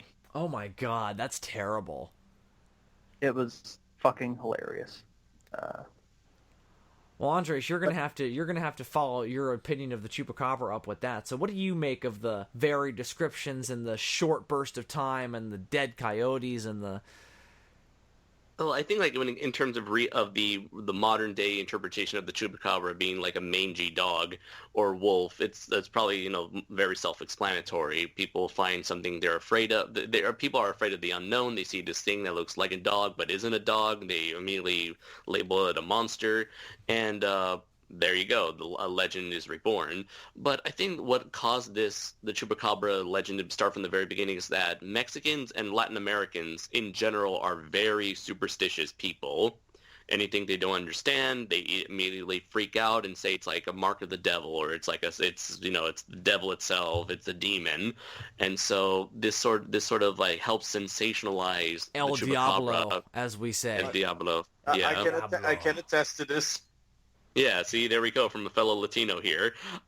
So they see something, they immediately get afraid. I mean, let's see, David, did you ever saw anyone in your family who gets afraid over, like, La Llorona or El Cocuy or something? Not in my family, but in other Latino families. Uh-huh. Okay, funny story, and this kind of relates a little bit to the Chupacabra. Andres has heard of this, but have you, Bill and Dylan, ever heard of this cryptid called El Cucuy? Potentially. I think you've told me about it before. Or maybe Andres has. Somebody's told me about this before. I don't remember. It's a Hispanic superstition about some creature coming in. He's kind of like essentially the Mexican boogeyman. Okay. Essentially, yeah. When I was a kid, I believed it because I saw this report on the news about, like, apparently this dude, he caught an alien and he filmed it, and they show the footage of it. What? Where was this? I forgot the name of the dude and the case, because it's a legitimate UFO case that's been investigated. This dude apparently found this obelisk, and I mean, have you heard the story where this alien apparently killed this dude's dog, and in a fit of rage he knocked the alien out and took the body back to his place and filmed it. And then apparently the Men in Black or FBI or whatever came the next day and took the body. No. I mean, I've heard a million stories like that. Like, I never heard one particular one. Like, oh, this is the one that probably happened.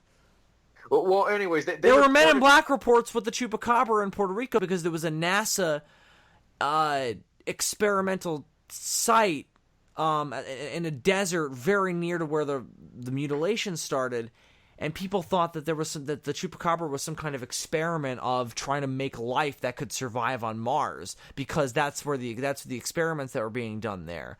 Well, not that in particular, but it was them trying to get ready for a mission to Mars. So that's what their thought process was. Wait. So their theory was NASA was genetically engineering creatures to survive on Mars. Maybe not genetically engineering, but just that's what a lot of people believed, was that they had done something that had led to the Chupacabra. Because again, you have to, that's why I bring it up. You have to account for the sudden appearance. Again, if you discount the one or two reports from the 40s and 50s, and then just burnout of reports in Puerto Rico that then move all throughout. And not just move, but like stop in Puerto Rico, move to this place, stop in this place, move to that place. Like, you know, what is the explanation there? You know? I think it's fear. Like when people fear something, it's bound to happen to them. I forgot what. But it's what not the term like is. Bigfoot, where it's like, oh well, Bigfoot's been reported in every state except Hawaii. It's like, all right, well we saw it there, now we see it there. I know it's not like, oh, its sightings completely stop in every place. It's kind of like it's also could be like what happened to like the Mothman, where one person sees it, so everyone starts saying, oh yeah, I saw it too. Yeah, sure. I don't know. Maybe. We'll talk about it later. But there's a lot of different theories regarding the origins. You know, genetic experimentation, alien life form, an undiscovered animal. David, what's your thought process on the Chupacabra's unusual timeline and reports, though? I think it's a superstition. I used to believe that the Chupacabra was real, like the fucking Loch Ness Monster, but over time, it just seemed like something that was like more built from local superstition. Because like Andres says, fucking Hispanics, they flip their shit over. Well, watch it with the racism there, buddy. I'll get the fucking league on you. No. Me and Anders are allowed to be racist. I'm kidding. But yeah, we're superstitious. We're a superstitious and cowardly lot.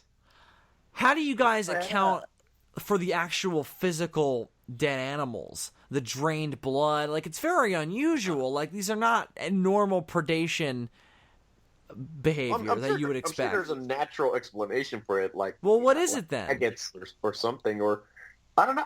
Okay, bug bites? What? Bug bites?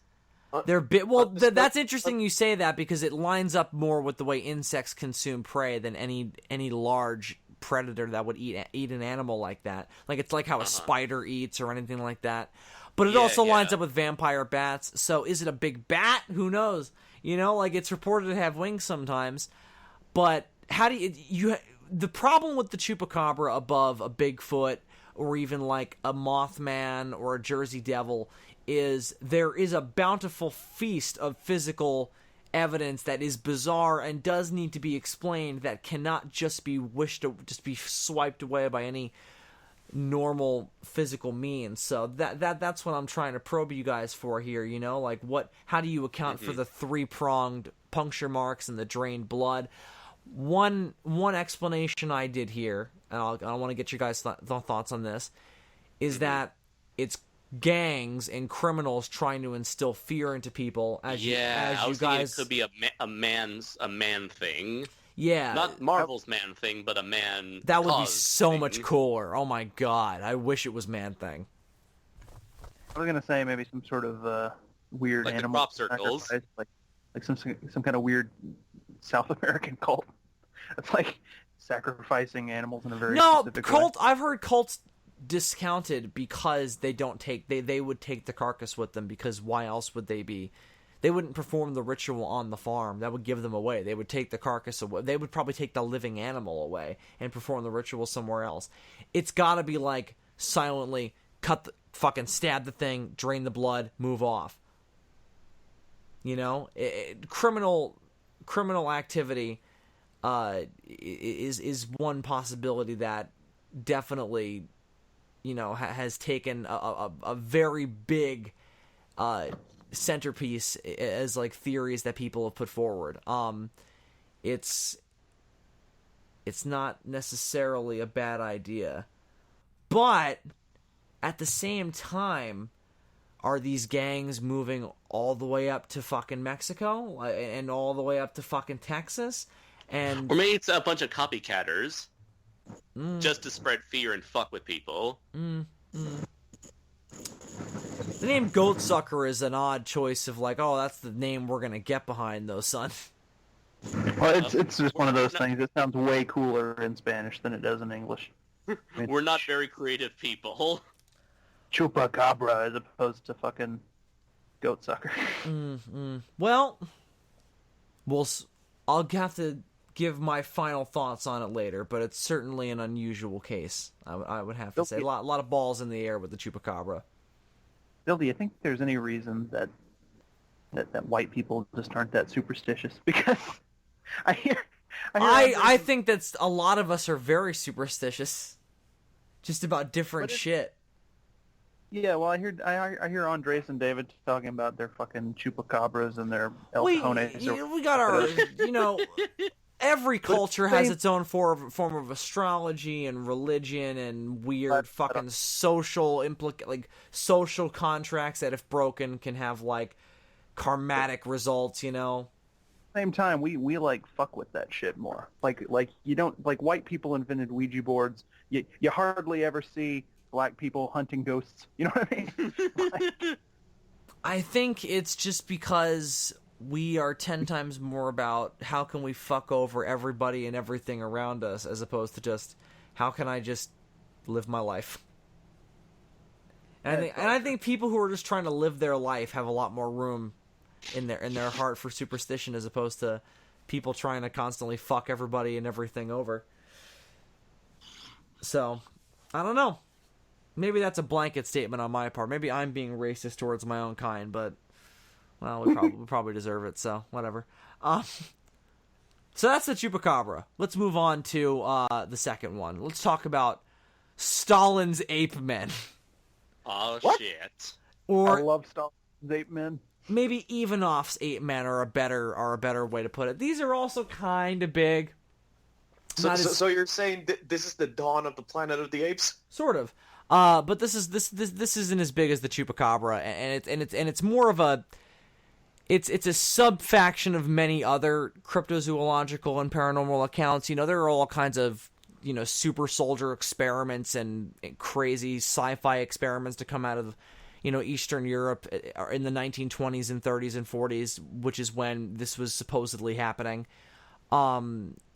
So it's a faction of that, but it's also a faction of Russia's own version of Bigfoot. Every fucking wooded area does, and they have their own version called the Almasty, which goes back to parts of and times of Russia that predate, you know, Stalin's ape men and Ivanov's ape men, which is more accurate, as we may or may not discuss.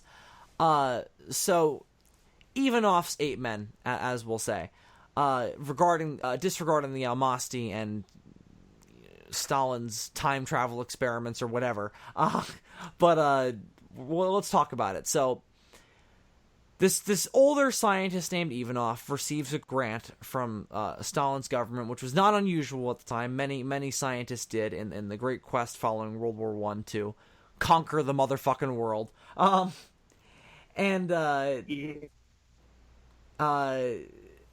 His tact with that, maybe, was, well, my plan is to explore the genetic possibilities of manipulating human DNA by mixing it with a near animal relative, the chimpanzee. And he attempted to impregnate chimpanzee females with human male sperm. In an attempt to create a hybrid, a viable human chimpanzee hybrid. This all came out, by the way, fairly recently, in 2005, by a animal psychologist in America. He wrote a report that was published in the New York Times. That report in the New York Times was picked up by a Scottish newspaper, which put out a full spread on the article with more information and apparent eyewitness accounts and people who apparently knew people and shit. And they were the ones who apparently had dug up some sources that Stalin was going to use these experiments as a means to create a whole army of supermen that would go to war, because Stalin was apparently part of a coalition of different countries that were trying to come up with different weapons that could outdo America and England and all the other superpowers and shit. So it's all a big mess of conspiracy bullshit. But Ivanov's experiments then took another drastic turn when the experiments with the human chimpanzee hybrids were not going well with injecting the female chimpanzees with human male sperm. So he decided to flip it, and then wanted to move his experiments on to impregnating Soviet women with male ape sperm. And he actually had women write to him offering up their services to do such experiments. But it never got to that point because he wanted to use a orangutan named Tarzan as the donor for the sperm that he would be implanting into the female humans.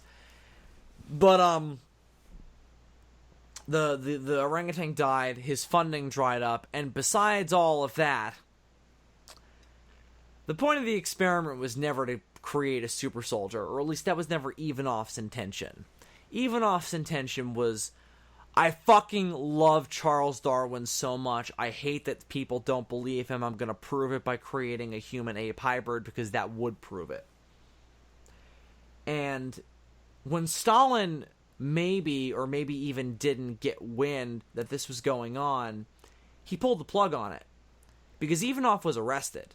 A lot of scientists were around this time because of the church's power in Russia at the time. But I thought they were doing it for Stalin. They were given the grant by the government, but Stalin probably had no idea that of what the experiment was actually about. He just knew that, his government knew that Ivanov was given this money to perform some kind of genetic experiment. But a lot of scientists were in the 20s at the time. In 1926 is when this was going on. Because of the race to get more military might following World War One. So it wasn't so much about the ape as it was about just making stronger people. Science in general. Advancing science. Okay. Advancing morale of having scientific power over other countries.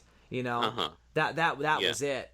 Had nothing to do with this guy was trying to make ape men. He probably didn't even know about that because Stalin was completely against interbreeding. There was another similar experiment pitched around the same time where Soviet women would be impregnated with the sperm of the absolute fittest of the fittest men. Fucking twin style. Have you guys ever seen that movie? And Stalin was completely against it because of his belief in the power of the church. And that was completely wrong to have control over eugenics that way. So, in reality, in the real world, it is likely that a genetic Superman was never in the cards for Stalin. Super weapons and other kinds of ways of one-upping other countries was what he was after. The ape-man experiments were never intended to be for super soldiers, and Stalin never even wanted them. That was all a misconstrued version of it the media put out based on different reports or from all this time in the past. The experiments happened. Stalin funded all kinds of weird experiments to try and have some kind of scientific edge over other countries. But he never intentionally wanted ape-human hybrids as soldiers. Although that would have been pretty fucking cool, wouldn't it? Mm-hmm. Yeah, what a fucking idiot. That would So, but what's y'all's that would have opinion? won that Cold War. That's way better than going to the moon. Shit. What is y'all's opinion of that? I think that Ape Man would never even possibly get off the ground to begin with, because I think our DNA is just too different for a child to be conceived in the first place. Yeah, it would never work. 98.6 difference, I believe, is the number between us and a chimpanzee. Yeah, we're super close, but it is still too far, I think, for a hybrid to ever happen. If only even if had known what we know today, that we're actually a little bit closer to bonobos than we are the normal chimpanzee, but even still, it probably wouldn't have been. And I mean, he was going viable. to try orangutan when he was going to. And we're pretty Women. far from orangutans. Yeah, which is compared obviously to further than a chimps. chimp. Yeah. Well, he Yeah. didn't know that this is pre-proper DNA science. You know, this is pre the discovery of the fucking double helix. So. Yeah. I mean, we've been able to make hybrids out of horses and Right. zebras, lions and tigers, but would there be able to? I mean, it's sick and disturbing, but it's also a bit curious.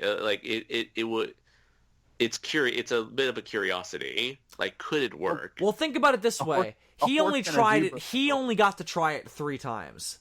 So you need more attempts than that to see properly, don't you? But we're never going to get that chance. Horse and zebra Ethically, are no, still- not in this day and age. No, yeah. They're still a lot closer than a human and a chimp, though. A horse and a zebra. Right. Most likely, Because- yeah. And a This- lion and a tiger as well. There's this whole missing section of our tree that has gone extinct. There's all these hominids in between us and them. We're just too Homo different. habilis, Homo erectus. We would have to Neanderthal. crossbreed with them first, and then crossbreed them with the apes. Right. I mean, you're better off trying to get your hands on some good, like, Neanderthal or Homo erectus DNA and trying to clone it. Which could be interesting. I'd love to see a Homo erectus, especially if we could ever find some good DNA for that. The evidence shows that they likely had much more genetic diversity than we do. Human genetics have a few times over our history been forced into kind of a bottleneck, so that now we don't have a lot of variety in traits. There's a similar thing that happened to cheetahs. Cheetahs are like all inbred, but Homo erectus was supposed to be like way more diverse genetically. Like they had a much larger range of sizes. Like some of them could be like fucking like 8 feet tall, and then other ones would be much smaller. Shit like that. You find skulls from 2 different Homo erectuses, and only the trained eye can tell that they're the same species. It's kind of like different dog breeds, are quite different yet still the same species. So that would be fascinating. David, what do you think of the Ivanov Ape Man?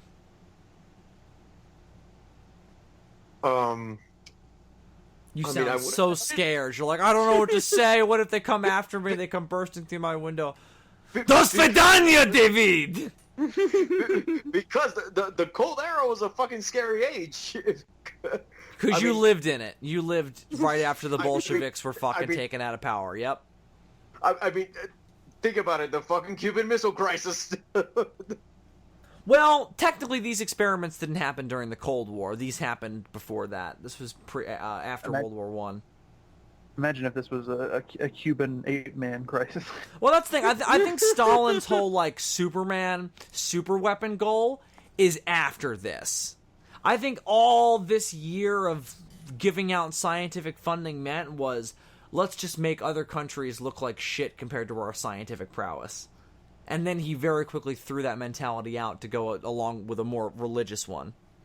Which is why Ivanov ended up in jail, and then he died a year later, so... If only we still had such goals. But Wait, the religious ones or the scientific ones? Because I feel like scientific. I feel like we're kind of conflicted there at the moment. So Oh, there's no confliction about it. We've done a complete 180. Anyway, so David, I mean, it could have happened because I'm a strong believer that all forms of government attempt some form of taboo, whether it be like, illegal genetic experiments or pegging. What the hell is that? It's slang for fucking. It's not slang for fucking. It's a very particular kind No? of fucking. It's when a girl puts a strap-on and fucks a man up the ass. Uh, What brought it? What, Bill, what how do you brought know us this? How do you guys not know that? How old are you? I'm literally know the what that youngest. I'm literally the 25. youngest. I'm literally the youngest one on this podcast, and I know I'm very familiar with what pegging is. Yeah, I knew that, but I'm confused about how we got there. What was the transition? Because to pegging David from said fucking- taboo, and I said pegging was one of the things that one of the governments of the world were trying. I'm sick of it, but about curious. school at some point, or what happened there? Anyway, so David, do you think we can get there one day? Do you think we can get to a chimpanzee human hybrid? Aren't they trying that now? No. Who's trying that now? Or did I mishear it? Who's don't know, trying? something about- Who do you think is trying that now? Oh, never mind. I think it was the... What country do you think would legally be able to do that? North Korea? They don't have the fucking... Yeah, sure. They'll fucking sew a man onto a fucking chimp. That'll be their hybrid. They're still We have working on nuclear weapons. They can't step to this shit. I mean, we have limited information about the North Koreans. Who knows what crazy shit they made in that country for the last 60, 70 years. They'll sew the hair of a anything, chimp onto a man. If anything, they're like sculpting monsters out of rice and then trying to bring them to life with their blood. That's the only possibility I can see. So, the Stalin We're ape probably man. playing Kim Jong-un or Kim Jong-il. The Stalin ape man, of course, obviously also exists in a time and place where the Almasty is a very popular myth as well, which is, of course, a Russian Bigfoot, but also known for being more intelligent, using fire and tools and wearing clothes and stuff, and having known to come into human habitation and be hostile but also friendly. And there was reports of a wild female Almasty named Zaina who lived in a Russian community for 10 years and apparently copulated herself with some of the men there, and one of her sons lived long enough that we have records of where he was buried and everything, and they did DNA testing on his teeth, and they couldn't figure out if there was any fucking weird shit going on with his DNA. But what do you guys make of the connections there? Well, obviously, the Russian psyche is obsessed with the idea of an ape man. I think Planet of the Apes- humans as a principle are. Did Planet of the Apes do big business there? You no, tell- but I mean you more tell me. specifically the idea of like an intelligent hybrid of man and ape. I'm not just talking about like an ape man as in like the American Bigfoot. It seems they have a particular fetish, like some sort of ape man hybrid who's intelligent and can use tools and shit. Yeah, I don't know. You're right. It is an interesting specification that has been bled into two myths that have sort of been bled together, even though they're not. Because the experiments definitely happened. It's just to the extent at which they were performed and why that's the myth, or maybe not the myth. I don't know. Was there any science involved in this at all, though, or was he literally just using a turkey baster on some female chimps and hoping that something came out? Like, I don't know. I don't even know if I believe in it or not. You guys will have to guess that later. But I hope there was a turkey baster involved. That will be 10 times more interesting. So let's move on to the final one then. So this one, it's so generic, it doesn't matter if it's popular or not. Let's talk about Gigantus arachnus, shall we? Let's talk about spiders that are over 2 feet. This is a thing that is all over the world. This is a thing that goes back centuries upon centuries to the dawn of civilization, into the depths of the hellish jungles of South America and Africa and Asia. Just gigantic arachnids, scorpions the size of your fucking friend, spiders the size of monkeys and cattle, spiders dragging children off into the woods, spiders taking over towns, fossil records that tell us that there was a sea scorpion that lived at the dawn of time that was as big as a crocodile and likely behaved as such. And reports in the 1920s in Africa, equatorial Africa, of spiders that are just, walking around on roads and stuff that are the size of monkeys. So the reports of what these things look like vary. There was a picture, the military dudes were in the picture holding up the creature, but it was online by whoever, and it was just this giant, fucking, how big would it looked like it was like a proper 2 foot long spider, like this giant scorpion spider, and it turned out to be two of them, stuck together. But that was a big fuss. But there have been reports of giant spiders throughout all of time. But these reports of them attacking people and moving across roads are rare, but they do happen. And it's always it's always by people who are just kind of, they're off in the woods, they're just sort of doing whatever they're doing. Maybe they're not even off in the woods. They're sort of near the woods coincidentally going off to do something, and then all of a sudden there's just a giant spider.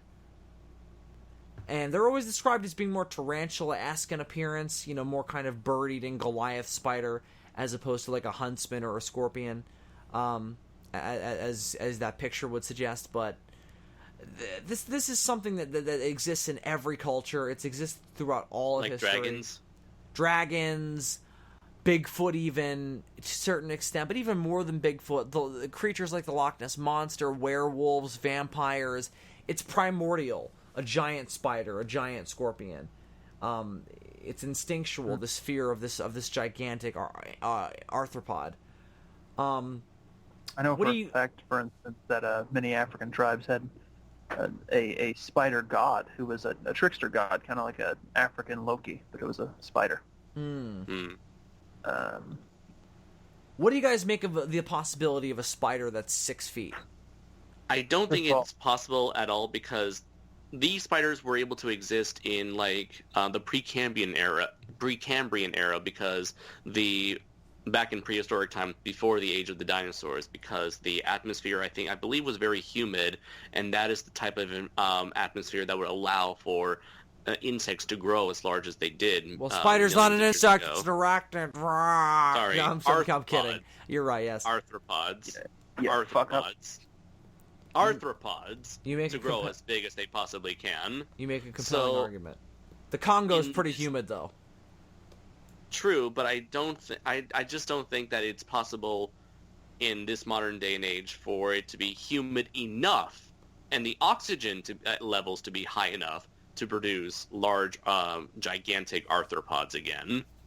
Otherwise, we wouldn't just have spiders, but rather... Also, the spiders, they would reproduce... they have hundreds of children due to the low survival rate for the majority of their young. So, but if these spiders were to also have hundreds of children, we would be seeing a large invasion of these giant spiders, as opposed to kind of similar to what we saw in the second Harry Potter movie. We saw that giant ass spider that had a bunch of children hiding in the dark forest. So that fucking fucked me up so bad when I was a kid. Oh, I hate that movie. We would notice something. We would notice something like that, as opposed to just one giant spider here, another giant spider there. So I just don't think it would be realistic enough to have a giant spider, let alone a giant spider that's capable of reproducing and still hiding in the shadows. not just Harry Potter, but also other sorts of fantasy fiction as well are use giant 20,000. spiders No, not 20,000 Leagues Under the Sea. I was gonna say eight-legged freaks. That movie. Oh yeah, I love that we'd be movie. seeing if giant spiders existed, all of a sudden we'd be seeing eight-legged freaks. The Middle Earth in the works of Tolkien, there's a race of giant spiders, one of which is seen in the films Shelob. And we saw a whole bunch of them in the first Hobbit movie, I believe. Yes, there's a whole sequence in the book where the Hobbit and the dwarves almost get eaten. Yeah, they had that in the movie. But Gandalf, I think, steps in and saves them at the last minute. I think it was Gandalf in that case. Or maybe I'm conflating. James and the Giant Peach, of course. Sure, it sure as hell wasn't Legolas because he's not supposed to be in the fucking movie. But he is. But he is because he's popular and admittedly a badass. But we already had Thranduil. That's like my new favorite elf now is his fucking dad from those movies. Holy shit, what a badass. Anyway. What do you guys think about the possibility of a sea scorpion still being alive today? That's a lot more like. That's Yeah, a lot more likely. Because there's still a lot about the ocean we don't know about. What would you guys think is scarier? A giant 6-foot spider or a giant 7-foot sea scorpion that behaves like a crocodile? That's a good question. Scorpion on the one hand has the stinger, but the spider has webs. Has the fangs. And is also way faster. And if that thing wants you, it's gonna get you. But if it was that big, it probably wouldn't be as fast. No, not necessarily. You got to take weight into consideration here. That thing would make you would hear it coming. I don't know. Those spiders are often like ninjas. It would depend on the surface. If it was on like a jungle floor, you probably wouldn't hear it. Unless it was you might hear a. That's what I'm saying. Like you would probably hear it coming through the jungle. Or rather, it's kind of like Kong Skull Island. That's true. They had a giant spider. It was just hiding in plain sight, and then it's like, surprise, motherfucker! That was so fucking cool. Yeah, it was so fucking cool. I like that movie a lot. Where do you guys think this is most likely going on? Africa, South America, Equatorial? Well, as Andres was alluding to, the heat is a factor and humidity, so it would definitely be in more tropical regions. Interesting. I just recently finally got around to watching the documentary about how they discovered Titanoboa because it's on Netflix now. I watched that too. It's great. It's fucking amazing. And one of the things they talk about in that reason is a hypothesis for why these snakes were able to grow so large is because of the greater heat at the time on Earth. Because if you look at snakes today, bigger snakes live in hotter environments.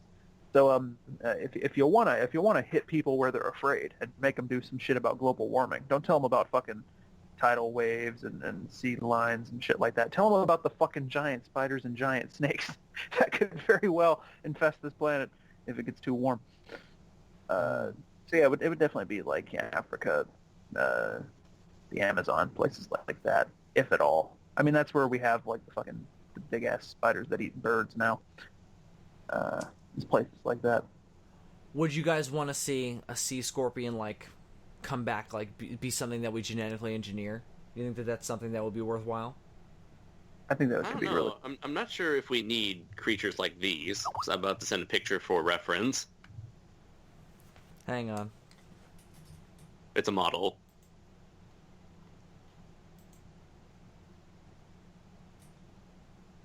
Yeah, wow, that's terrifying, ain't it? Can you imagine?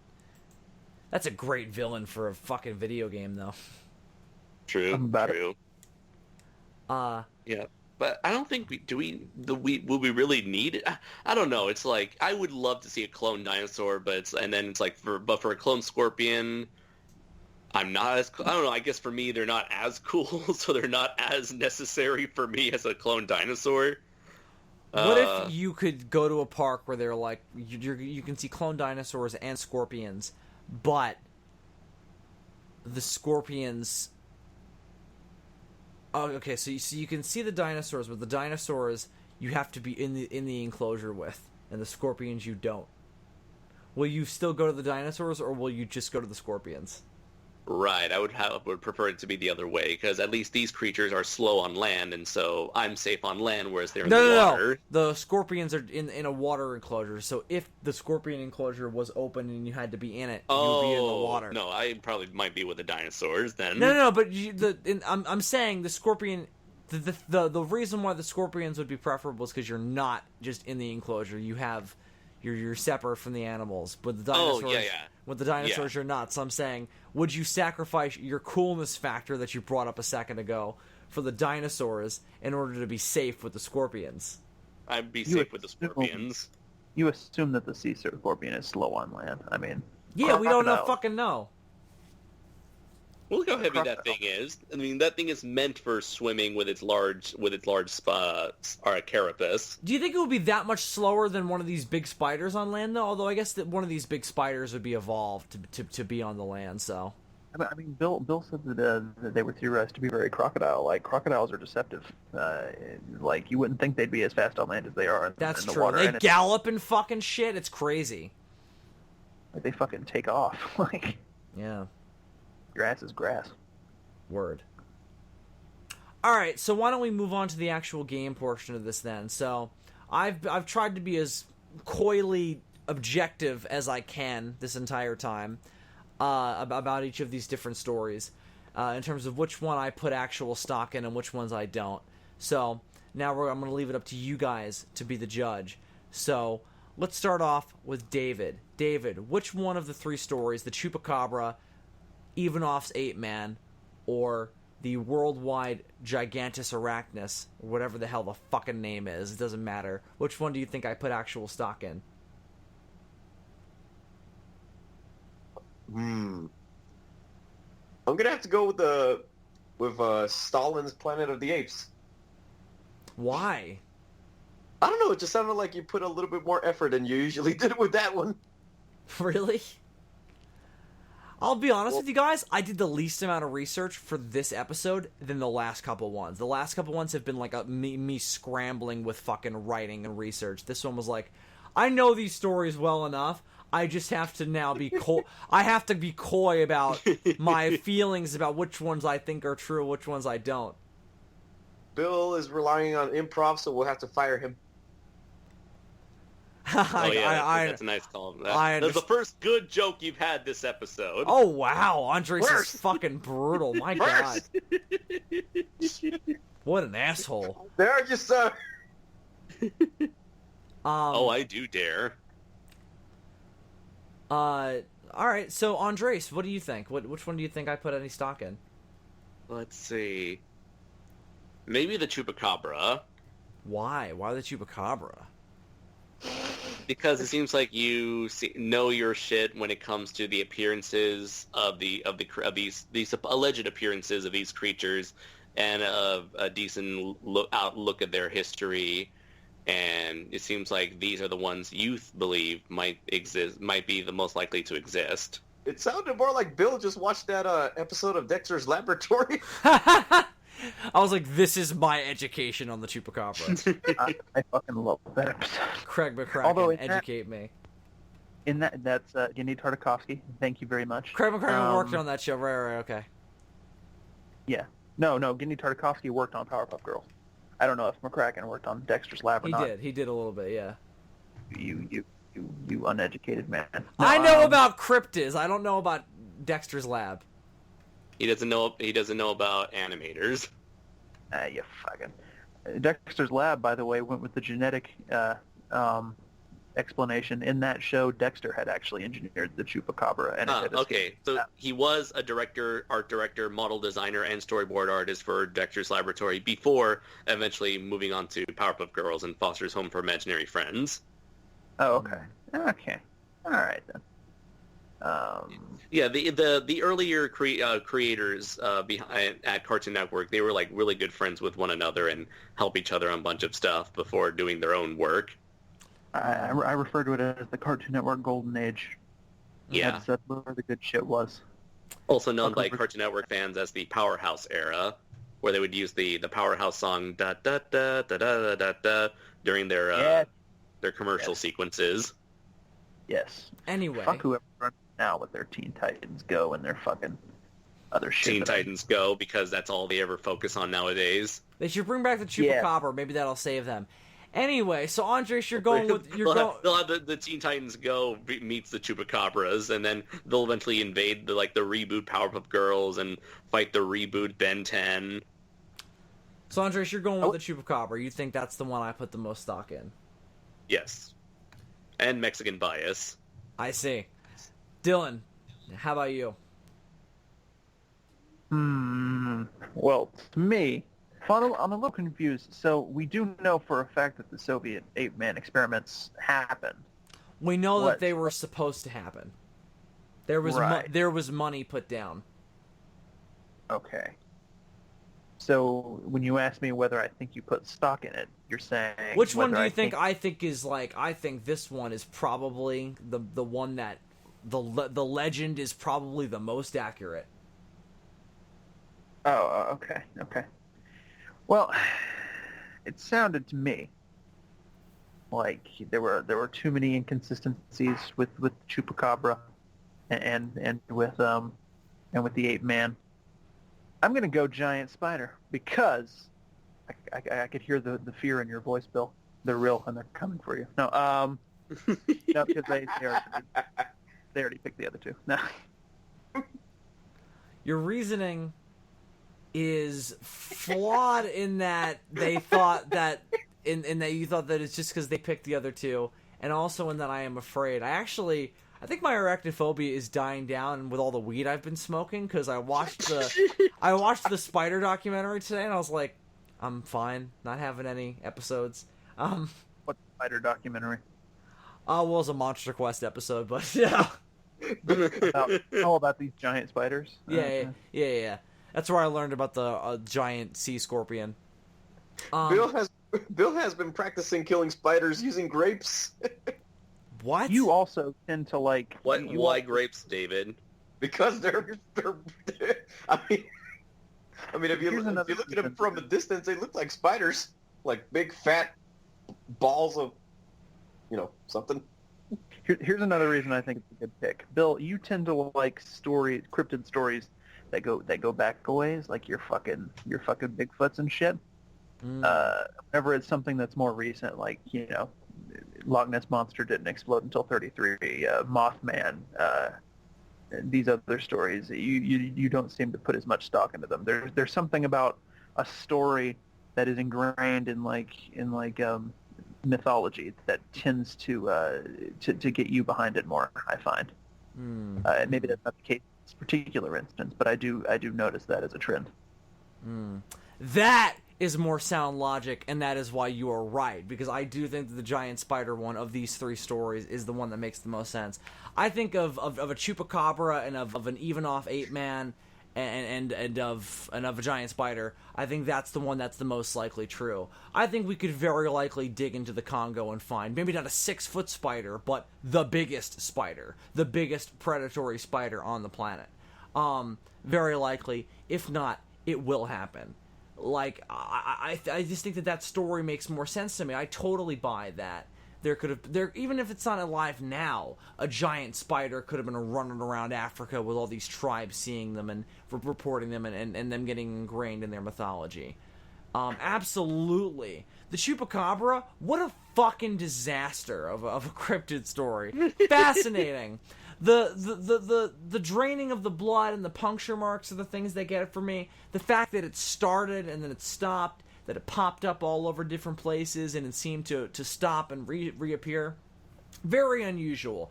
Absolutely could make it seem like, oh, maybe there is some kind of new animal here that's running amok and causing problems out of nowhere. It seems more likely that it's people trying to be dickheads and scare other people, though. With this weird mythology, though, with the Chupacabra. And the even-off ape man, I just think that was some guy's experimental idea, and he got a little bit into it, but never got that far. I don't think that Stalin ever wanted to use it as a weapon. I don't think that the guy who came up with the experiment ever wanted to use it as a weapon. I think somebody thought that was a cool idea and ran with it from there. I do believe that Ivanov wanted to prove that Darwin was right with his experiments, though. That's what I think the deal was. But again, I don't think his experiments went anywhere. I don't think we actually have ape-human hybrids as that description would imply in that instance. So Dylan, you won that one. Good job, bro. And yeah, you are absolutely right in picking up on that trend. If it appears in the 20th century, I absolutely question it, because that's the age of mass media, and God knows what the fuck we're talking about then. You know, I believe things more when it's similar traits carrying on through word of mouth and through kind of vague accounts, because then that's more believable to me. If it's a newspaper report making a very particular version of a cryptid very popular, and then a bunch of stories pop up after, I instantly question that. And that's the Chupacabra, and that's kind of what happened with the Ivanov ape man, but just retroactively. Anyway, so if there's anything else you guys have to say for yourselves, I think that's gonna do it for Cryptids Who Knows, and also for the episode. So what else do you all have to get off your chest before we go? Let's see. Well, I recently made a couple videos to celebrate my recent accomplishment of achieving 2,000 subscribers on YouTube.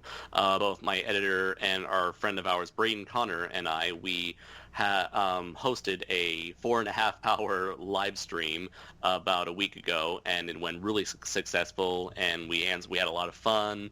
Told a lot of jokes. I can vouch for that. I was there. I had fun for the 15 minutes I was there. I'm very grateful that you were there. I'm very grateful. I was grateful that you guys started talking about me even when you didn't realize I was there, and that it was you guys started talking shit about me and didn't realize I was there. It was beautiful. I felt like I had stumbled in on like my girlfriend cheating on me, you know. Let's see. Just cock in mouth, just like, oh, and I'm just like, oh no, why? Thanks for the imagery, Bill. You're welcome. Just imagine Andres and Brayton in that situation, and you're good to go. Well, anyways, other than the 2,000 subs Q&A live stream, there's also the most recent episode of the Shoe Watch podcast, episode 29, where I interview both Christopher Martinez and Matthew Denian, the creators of Fire Beast Dorugan and the novel Atomic Rex, respectively, as they talk about their recent collaboration they did with both their characters, as well as their collaborations with other people, such as Kaiju Assault, the Kaiju Assault trading card game, and the NG Fan magazine, with a bunch of other collaborations and crossover stories that they've made with other independent kaiju creators within the indie scene. Let's see. In the meantime, please look forward to more videos coming up in the future, such as my review for Rebirth of Mothra 3 that I am currently working on with Braden Connor and Crooked Lord Productions. Let's see. Anything else? Oh yeah, and I guess since we mentioned G-Fest beforehand, I will be thankfully going to G-Fest along with Brayton, Patrick, and Andrew, along with Christopher Martinez, Denny Roth, and several other indie artists there who we have met and befriended and have a lot of fun with at previous years at G-Fest. So look forward to Kaiju Noir's G-Fest experience, as it will be called. He's going it alone. And he's gonna not alone. I'll be with the B team. I'll be with the allies of Serizawa as opposed to the sons of the. You're not going to be trapped in a car with 2 or maybe 3 people like usual. It's going to be a very different experience, son. You're going to feel naked without us. Trust me. It's going to be. we won't be there without us. We won't be there, so you'll be alone in spirit. I'll be there in spirit. None of the David, we never give you a second thought at G-Fest. I'm kidding. He's like, fine, fuck you guys. If you're gonna be that way, I'm gonna join these other people. I'm gonna join the youth of Yamane. Oh, please don't. We need the daughters of Daisuke. Please don't. We desperately need the first hour of news. I can't come up with that. I desperately need you to stay. Wait, what does this mean for You're nothing without me. I don't need you. You need me. I didn't say that I was. I just want you to acknowledge the same. That's what a family is, Andres. Wait, if Andres left, what would this mean for the feature of the only Hispanic left in this podcast? You just cut out. I could not understand. I just couldn't understand a single word you were saying. You were auto-tuning all over the place. You just sounded like fucking a believer. Is that what my hair looks like now, Bill? No, the mummified cat comment still stands. You don't look as good as Justin Bieber. I'm sorry to say. Think about that. Just go to bed. Go to bed with that in your head. I will have nights over it. Go to bed with that on your head. Try not to have it fall off. It's going to be hard. It's a constant balancing act, your life, of balancing a mummified cat on your head. Just remember that no matter how hard you try in life, you'll never get as much pussy as fucking Justin Bieber.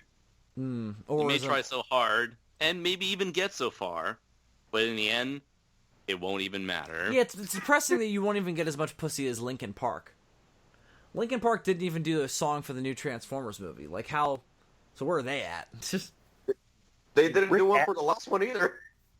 There you go. See? Fucking Rick Astley probably got more pussy than you will. Like, shit. When did this suddenly turn into a riff on me? It always does. I'm just talking about humanity in general, where you're not famous for fuck. You always try to make it about me, and then I force it back on you in like a 10 times worse way. So I take it this is a bad time to announce my forthcoming biography on Bill's life, titled "High, Drunk, and Unemployed: The Bill Worcester Story." When I was a man. ... You really got me behind that one. I'm gonna really enjoy. I thought it was originally "Life Sucks," the Bill Worcester story. I enjoy my fan fiction better, where it's just called "I Smash All of You in the Head." It's just different circumstances in which all of your heads are smashed by me. Sometimes it's a toilet seat. Sometimes it's a brick. Sometimes there's a man. Sometimes it's a Death Star. It's a Death Star Lego set. Sometimes it's a Godzilla 2014 Jax Pacific figure. Sometimes wasn't Andrew writing your autobiography? He was ghostwriting it. Yes, I was gonna not pay him to do that. Yeah, he can still do it. I just won't pay him to do it, or give him any actual information that would allow him to do it well. I'll tell him about the time my dad took me golfing, and he made me carry his bag and walk 18 holes. And then, in order to get me to keep going, this is when I was young, I was an idiot, he lied to me about what hole we were on, so I thought we were closer to the end than we actually were. So he got me to go along, so I was like really tired because I thought like we were deeper in than we really were, and my dad's a monster. Anyway, so That's how you really feel. So that's going to do it for this week's episode of the Sons of Serizawa podcast. Stick with us next time as we continue to care about stuff and debunk cryptids. So until then, I'm Bill Worcester, a.k.a. Zazubaar. I'm Gorzard, and the first chapter of Bill's biography is "Let the weed do the thinking." That's a simple yes to that question. Anyway, Dylan? I'm Super DM64, I think, and go watch the newest episode of DFOS. We talk Daimajin again. We're 2 in, 1 to go. And I am Andres Perez, a.k.a. Kaiju Noir, and thank you for watching. You didn't watch We're going this. blind after this.